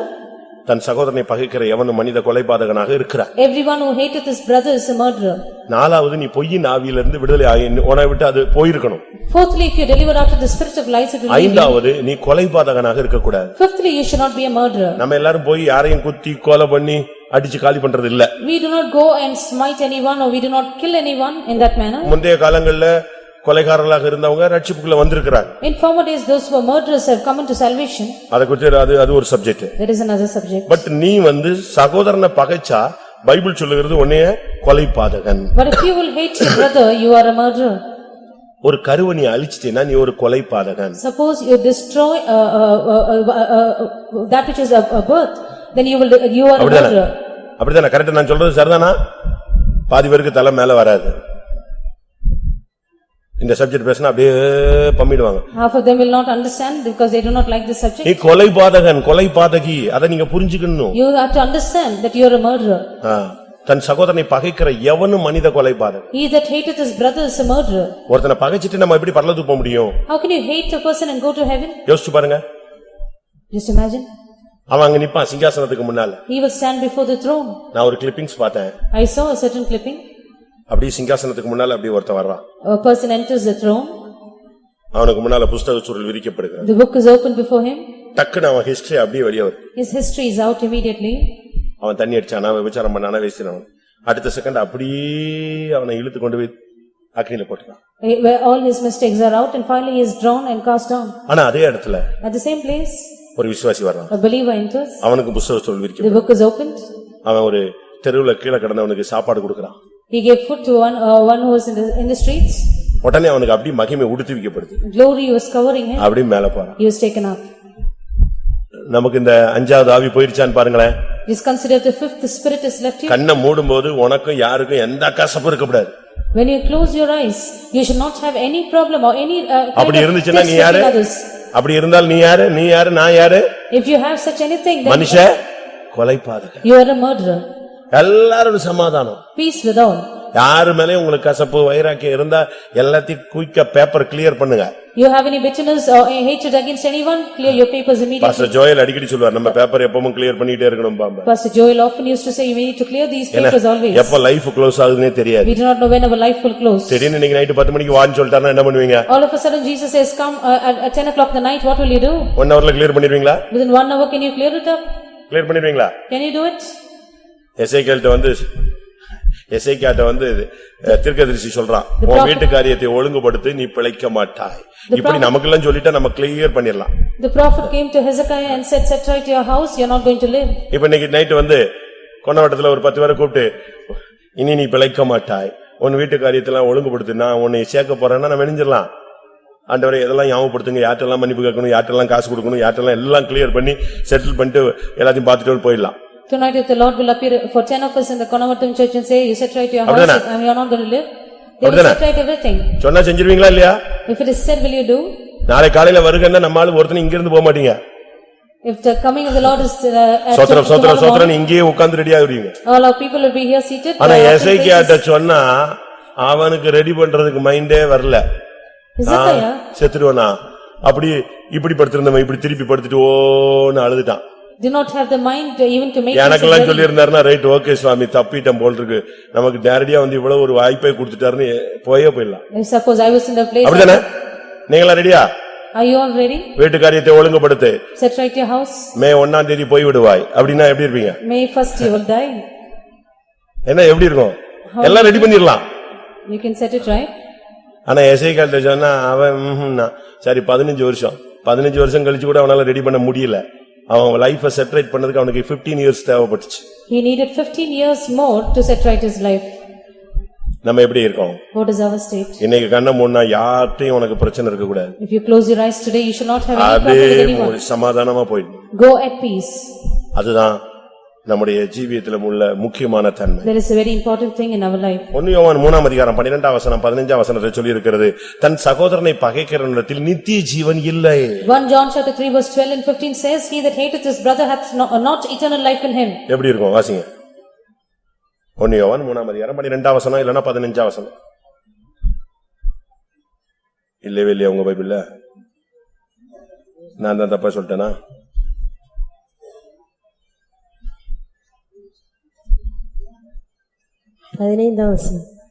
என்ன சொன்னாரா? வேற என்ன வசனம்? 12 15 சொன்னேன். தன் சகோதரனை பகைக்கிற எவனும் மனுஷ கொலை பாதகனா இருக்கிறான், மனுஷ கொலை பாதகன் எவனோ அவனுக்குள் நித்திய ஜீவன் நிலைத்திராது என்று அறிவீர்கள். 12 வந்து காயின் ஏன் கொலை செஞ்சாங்கற சப்ஜெக்ட் இருக்கு. 12 speaks about Cain here. மனுஷ கொலை பாதகன் எவனோ அவனுக்குள் என்ன இருக்காது? நித்திய ஜீவன் இருக்காது. He that is a murderer, he hath not eternal life abiding in him. ஐந்தாவது நீ கொலைபாதக ஆவியிலிருந்து விடுதலை பெற்றிருக்க வேண்டும். Fifthly, you should be delivered out of the spirit of murder. ஆறாவது, Sixthly, 1 பேதுரு 5ஆம் அதிகாரம் 8ஆம் வசனத்துல 1 Peter chapter 5 verse 8, அங்க அவனை பத்தி சொல்லி இருக்கிறது. it is said here, தெளிந்த புத்தி உள்ளவர்களாய் இருங்கள், விழித்திருங்கள், ஏனெனில் உங்கள் எதிராளியாகிய பிசாசானவன் கெர்ச்சிக்கிற சிங்கம் போல் எவனை விழுங்கலாமோ என்று வகை தேடி சுற்றித் திரிகிறான். சுற்றுகிற ஒரு spirit. a spirit which wanders. அவங்க வீட்லயே இருக்க மாட்டாங்க. They will not be at home. சுத்திட்டே இருப்பான். பாத்துக்கீங்களா நீங்க பசங்க பொண்ணுங்க எல்லாம் பாருங்க, ரவுண்ட் அடிச்சிட்டே இருக்கும், ஒரு வேலை இருக்காது. ஆனா போயிட்டே இருக்கும். அங்க போனா இந்த ஃப்ரெண்ட பார்த்தேன், அவனை பார்த்தேன், இவனை பார்த்தேன், அந்த ஆபீஸ் போனேன், இந்த ஆபீஸ் போனேன். இது ஒரு ஸ்பிரிட். அது being vagabonds wandering here and there, that is a spirit. You can find young girls and boys in this manner. அப்படிதானே?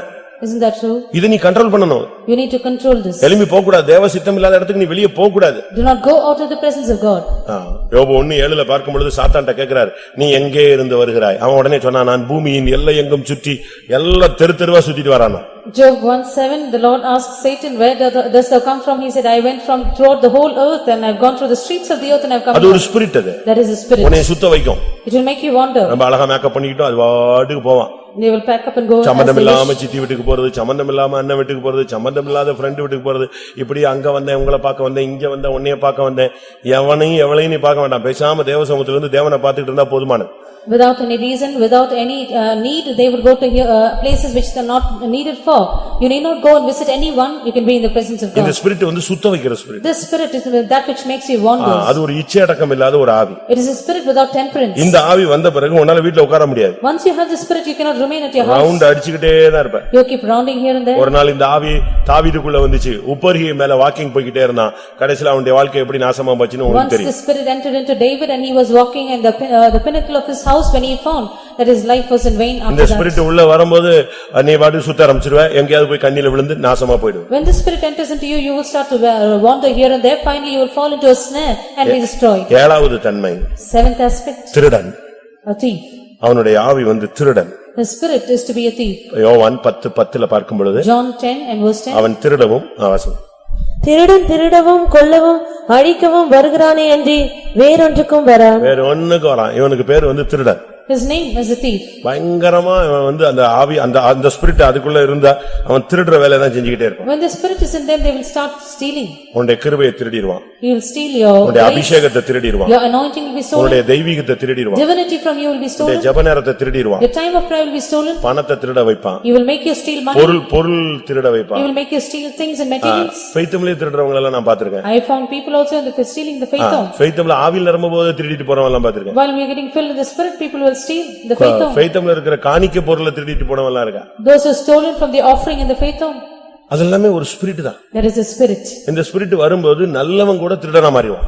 When the spirit enters into a man, even a one who is good person will become a thief. ஒரு காலேஜுக்கால ஃபெய்த்தம்ல கன்வென்ஷன்ல திருடிட்டான்னு பிடிச்சிட்டாங்க.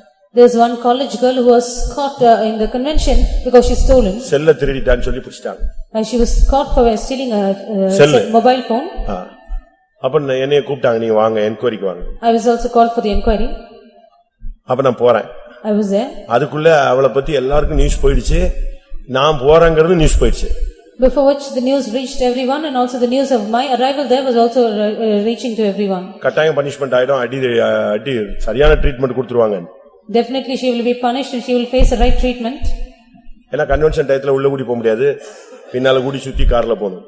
We cannot go enter in through during போற வழியில எல்லாம் அந்த பிள்ளையை தெரிஞ்ச பாஸ்டர்லாம் என்னை மடக்குறான். All those who know of that child, all the pastors, they try to speak to me. அவசரப்பட்டு கை வச்சிராத. Do not be hasty to lay your hands. நல்ல குடும்பத்துல உள்ள பொண்ணு. She belongs to a good house. படிச்ச பிள்ளை. Educated child. அழகான பிள்ளை. A beautiful one. அப்படிப்பட்ட பிள்ளை கிடையாது. She is not such a child. ஏதோ சும்மா குற்றம் சாட்டிட்டாங்க. Somebody is accused. நீ அப்படி பண்ணிராத இப்படி பண்ணிராதன்னு ஒரே போன் டைரக்டா அது இதுன்னு எனக்கு சொல்றாங்க. People directly approached me, they also approached me over the phone. நான் அந்த சர்ச்சினுடைய ஏகைச்சமே தூக்கி வண்டியில வச்சிட்டு தான் போயிட்டு இருக்கேன். I was using the vehicle as I moved in the church. அந்த சர்ச்சினுடைய ஏகைச்சமே என் கூட தான் கூட்டிட்டு போனேன். The AHM of the church was with me. நேரா போன உடனே என்னைய பார்த்த உடனே, As soon as she saw me, பாப்பா நீ எடுத்தியா? did you take? ஆமா நான் தான் எடுத்தேன். ஒரே வேர்ட்ல அவ மொத்தத்தையும் முடிச்சிட்டா. With one word she finished the matter. அது வரைக்கும் இவ நல்ல குடும்பம், கருப்பா சோப்பா இருப்பா, அழகா இருப்பா, அவ அப்படி செய்ய மாட்டா, ஆயா போயான்னு சொன்ன பாஸ்டர் அவ்வளவு பேரும் escape. All the pastors who are trying to convince me of her status, they all escaped the place. அவ கையில 3 செல் இருந்துச்சு. She had 3 mobiles in her hand. 3 செல்ல எடுத்துட்டே அப்படினா. I asked her, 2 ஏன் இது? I asked her, did you take 3? விசாரிச்சு பார்த்தா அவங்க அண்ணா வந்துட்டான். தம்பி உங்க அக்காவுக்கு 2 செல் இருக்கானா? ஆமா 2 செல் எங்க அக்கா இது. அப்ப இது ஒன்னு தான் திருடினது. அப்ப நான் கேட்டேன் உனக்கு 2 இருக்கு.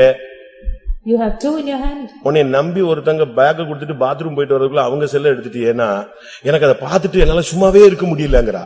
She said, எப்படி? ஸ்பிரிட் பாருங்க எப்படி பண்ணுது பாருங்க. After seeing the mobile I cannot remain silent. அத பார்த்துட்டு என்னால என்ன செய்ய முடியல, சும்மா இருக்க முடியல. 2 செல் இருக்கு. She has 2 mobiles in her hand. Bible சொல்லுது 2 இருந்தாலே 1 கொடுக்கணும்னு.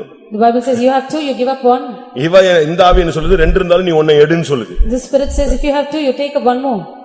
அந்த ஸ்பிரிட்டோட தன்மையை பாத்தீங்களா? Do you see the attribute of this spirit? திருடுகிற ஒரு ஆவி. A spirit to steal. இந்த ஸ்பிரிட் வரும் பொழுது When this spirit comes into a person, கொஞ்சமா நம்முடைய ஊழியம் வாழ்க்கை எல்லாமே நாசமா போயிடும். our life, our ministry, everything will be ended. இந்த ஆவி மெல்ல யாருக்குள்ள பூந்துச்சு?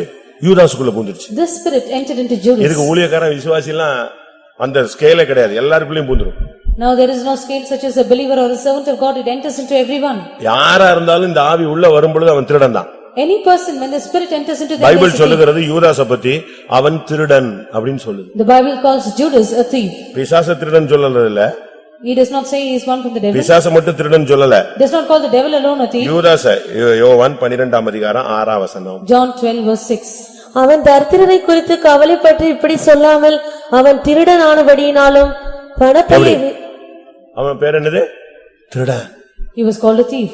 அந்த ஸ்பிரிட் இருந்ததனாலதான் இயேசு கிறிஸ்துவுக்கு வர்ற காணிக்கையிலேயே இவன் ஒரு டிப்ஸ் எடுத்துக்கிட்டே இருந்தான். Out of the money that Jesus Christ received, he took a commission or tips. எப்படி இருக்கும் நீங்க யோசிச்சு பாருங்க. How is that? காணிக்கையிலேயே இவன் பாக்கெட்ல போட்டுட்டே இருக்கான். Out of the offering he took to his pocket. இந்த ஸ்பிரிட் உங்களுக்குள்ள வந்துச்சுன்னா நீங்க திருட ஆரம்பிச்சிடுவீங்க. If that spirit comes into you, you will start to steal. இந்த ஸ்பிரிட்டை நாம ஜெயிக்கணும். We need to overcome this spirit. எல்லாரும் கண்களை மூடுவோம். Let's all close our eyes. இந்த 7 ஆவிகளை இயேசு அவரிடத்திலிருந்து துரத்தி இருந்தார். ஆனபடியினால் அந்த இயேசு உயிர் தெழுந்த உடனே அவளுக்கு தரிசனம் ஆனார். Jesus cast out these 7 spirits out of her. That is why Jesus, when he rose again alive, he appeared to her. எல்லாரும் கண்களை மூடி ஒரு 2 நிமிஷம் முழங்கால் போடுங்க. Let us all close our eyes, be on our knees for 2 minutes. இந்த ஸ்பிரிட்டோட போராட்டம் உங்களுக்குள்ள இருக்கா? Do you have the conflict of the spirit in you? தந்திரம், Subtlety, மோசம் போக்குதல், a deception, குற்றம் சாட்டுதல், to accuse, பொய், lying, கொலைபாதகம், murder, சுற்றுகிறது, to wander, திருடு, to thief. இது எல்லாமே அவனுடைய மெயின் குணாதிசயங்கள். His main characteristics are these. இந்த 7 ஆவியும் மகதலேனா மரியாளை சீர்குலைத்திருந்தது. This seven spirits had made Mary Magdalene without any perfection in her. அந்த வாழ்க்கையே ஒண்ணுமில்லாம போயிருச்சு. Her life was become as naught. But இயேசு என்ன பண்ணினார்? What did Jesus do? அந்த ஆவியை துரத்தினார். Jesus drove out the spirit. அந்த ஆவி துரத்தப்பட்டதனால Once the spirit was அவள் driven out, இயேசுவை பின்பற்றினாள். she followed Jesus. சிலுவை வரைக்கும் போனாள். She went up to the cross. உயிர்த்தெழுந்த இயேசுவை தரிசித்தாள். She saw the resurrected Jesus. இன்றைக்கு உங்களுக்குள்ளும் எனக்குள்ளும் நமக்குள்ளும் சபைக்குள்ளும் இருக்கிற இந்த 7 ஆவிகள் துரத்தப்பட்டால் நாம் மகிமையிலே இயேசுவை தரிசிப்போம். If these seven spirits which are in you, in me, in the church are driven out, we shall also behold Jesus. அதுவரை நாம் இயேசுவை பின்பற்ற முடியும். Until then we can follow Jesus. எத்தனை பேருக்கு இந்த ஆவிகளுடைய தாக்குதல் உள்ளுக்குள்ள மறைமுகமாகவோ கொஞ்சமாகவோ அதிகமாகவோ போராட்டம் இருப்பதை நீங்கள் ஆவியிலே உணர்கிறீர்கள்? How many of you realize in your spirit, partly or fully or completely, the conflict of these spirits were secretly hidden in you? வெட்கப்படாம கை வைத்துங்க பார்க்கலாம். Without feeling ashamed, raise your இந்த hands. ஸ்பிரிட்டுடைய தாக்குதல் ஏதோ ஒரு விதத்திலே எங்கேயோ மறைமுகமாக வெளியரங்கமாக சில இடங்களிலே ரகசியமாக எனக்குள்ள இருக்கு. The affection, being affected by these spirits, somewhere secretly within me or partly is found in me. ஆண்டவர் எனக்கு அதிலிருந்து இருந்து விடுதலை ஆக்க வேண்டும். The Lord should deliver me out of all these. இந்த 7 ஆவிகள் அவளை விட்டு துரத்தி இருந்தார். These seven spirits were driven out of her. அதுக்கு பிறகு அந்த ஆவி உள்ள வர முடியல. After which the spirits could not enter her. காரணம் என்ன? What is the reason? அவள் இயேசுவை உண்மையாய் பின்பற்ற ஆரம்பித்தாள். She truly started to follow Jesus. இப்பொழுது இயேசு உயிரோடு எழும்புகிறார். Now Jesus is risen alive. இவளுக்கு தான் முதல் தரிசனம். He appeared to her the first time. இன்றைக்கு இந்த கூட்டத்தில் இந்த 7 ஆவியும் கர்த்தர் துரத்த போகிறார். The Lord is going to drive out these seven spirits in this meeting. யாருக்குள்ள இந்த போராட்டம் இருந்தாலும் நசரேயனாகிய இயேசுவின் நாமத்தில் இந்த ஆவிகள் நீங்கும்படியாய் கட்டளையிடுகிறேன். In whomsoever there is such a struggle in the name of the Lord Jesus of Nazareth, I cast out these devils. இயேசு இரண்டாம் விசை வரப்போகிறார். The Lord Jesus is going to appear the second time. நான் அவரை தரிசிப்பேன். I will behold him. அந்நிய கண்கள் அல்ல.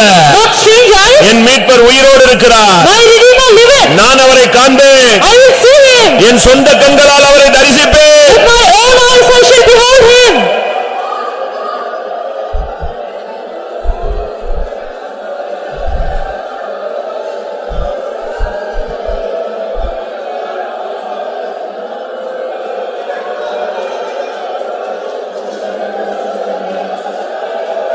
ஆமா.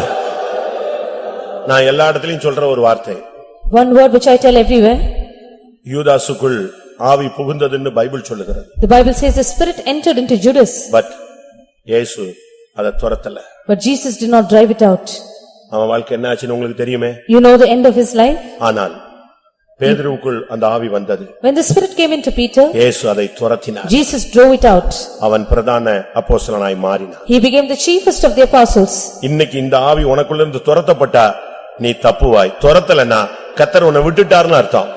If the spirit is driven out of you today, you shall escape. If not, the Lord has forsaken you. ஆண்டவரே துரத்தும் என்று சொல்லுங்க. Say, Lord, drive it out. இப்ப பரத்திலிருந்து ஒரு வார்த்தை வரட்டும். May a word from above. அப்பாலே போ சாத்தானேங்கிற வார்த்தை வரட்டும். Let the word get thee and Satan come to you. போராடுகிற வல்லமைகள் 7 ஆவிகளை வெளியே போவதாக. Let all the seven spirits that are striving with you be driven out. திடாபாகா திடாபானியாரா.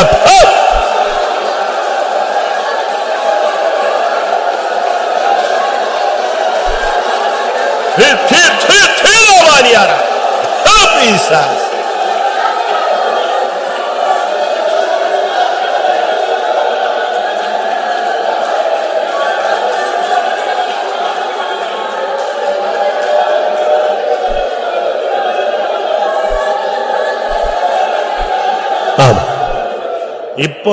இப்போ இந்த கூட்டத்துல இந்த ஸ்பிரிட் போகுதுன்னு சொன்னா Right now in this meeting, if the spirit is gone out, நீங்க வேணா பாருங்க 7 ஸ்பிரிட் ஒரு மனுஷனை அழுத்தினா அவனுக்கு எவ்வளவு அழுத்தம் இருக்கும். what kind of pressure a man will face if a seven spirits are pressing him down.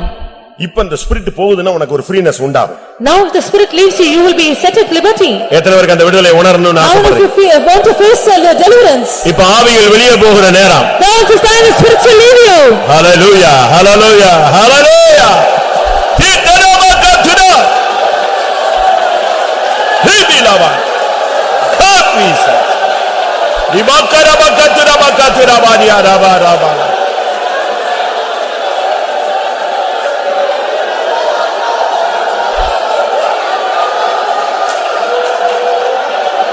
Hallelujah, hallelujah, hallelujah, hallelujah. Hallelujah hallelujah இபாதா para Baqarah Baqarah Baqarah Baqarah Bala hallelujah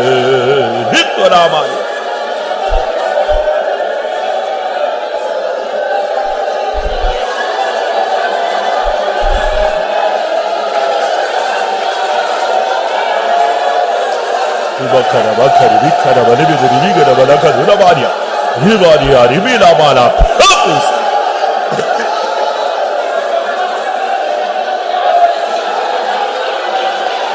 Hallelujah, hallelujah, hallelujah. Stotram, stotram, stotram, stotram. Tira bakara bakara tira bana ribana bakara bakara.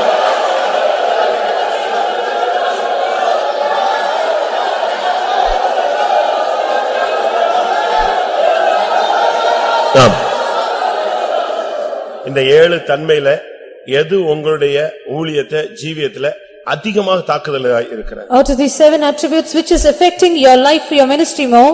அடிக்கடி உங்க வாழ்க்கையில குறுக்கிடுகிற அந்த 7 ஸ்பிரிட்ல எது அடிக்கடி உங்களுக்குள்ள குறுக்கிடுது? Which among these 7 are intervening in your life very often?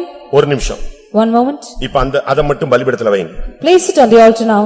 அந்த ஒன்னு அழிக்கப்பட்டாலே அதோட சேர்ந்து எல்லாமே நாசமாயிடும். If one is destroyed, everything will accompany it. ஆமென். எத்தனை பேர் விசுவாசிக்கிறீங்க? How many of you believe?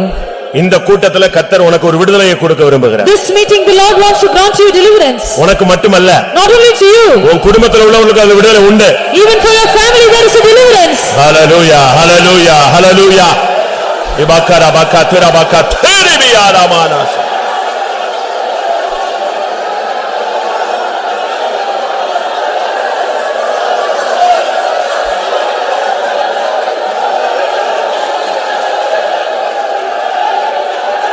ஆமா. கர்த்தருடைய சமூகத்துக்காய் ஸ்தோத்திரம் பண்ணுவோம். இந்த ஆவிகளை துரத்தினார், அதற்காய் ஸ்தோத்திரம் பண்ணுவோம். அவரை தரிசிக்க முடியாத தேவன் நம்மை தெரிந்து கொண்டார், அதற்காய் ஸ்தோத்திரம் பண்ணுவோம். அந்த நாளுக்கென்று நம்மை ஆயத்தப்படுத்த முடியாது, ஸ்தோத்திரம் பண்ணுவோம். எல்லா மகிமையும் அவருக்கே செலுத்தி ஸ்தோத்திரம் பண்ணுவோம். ஜெபம்.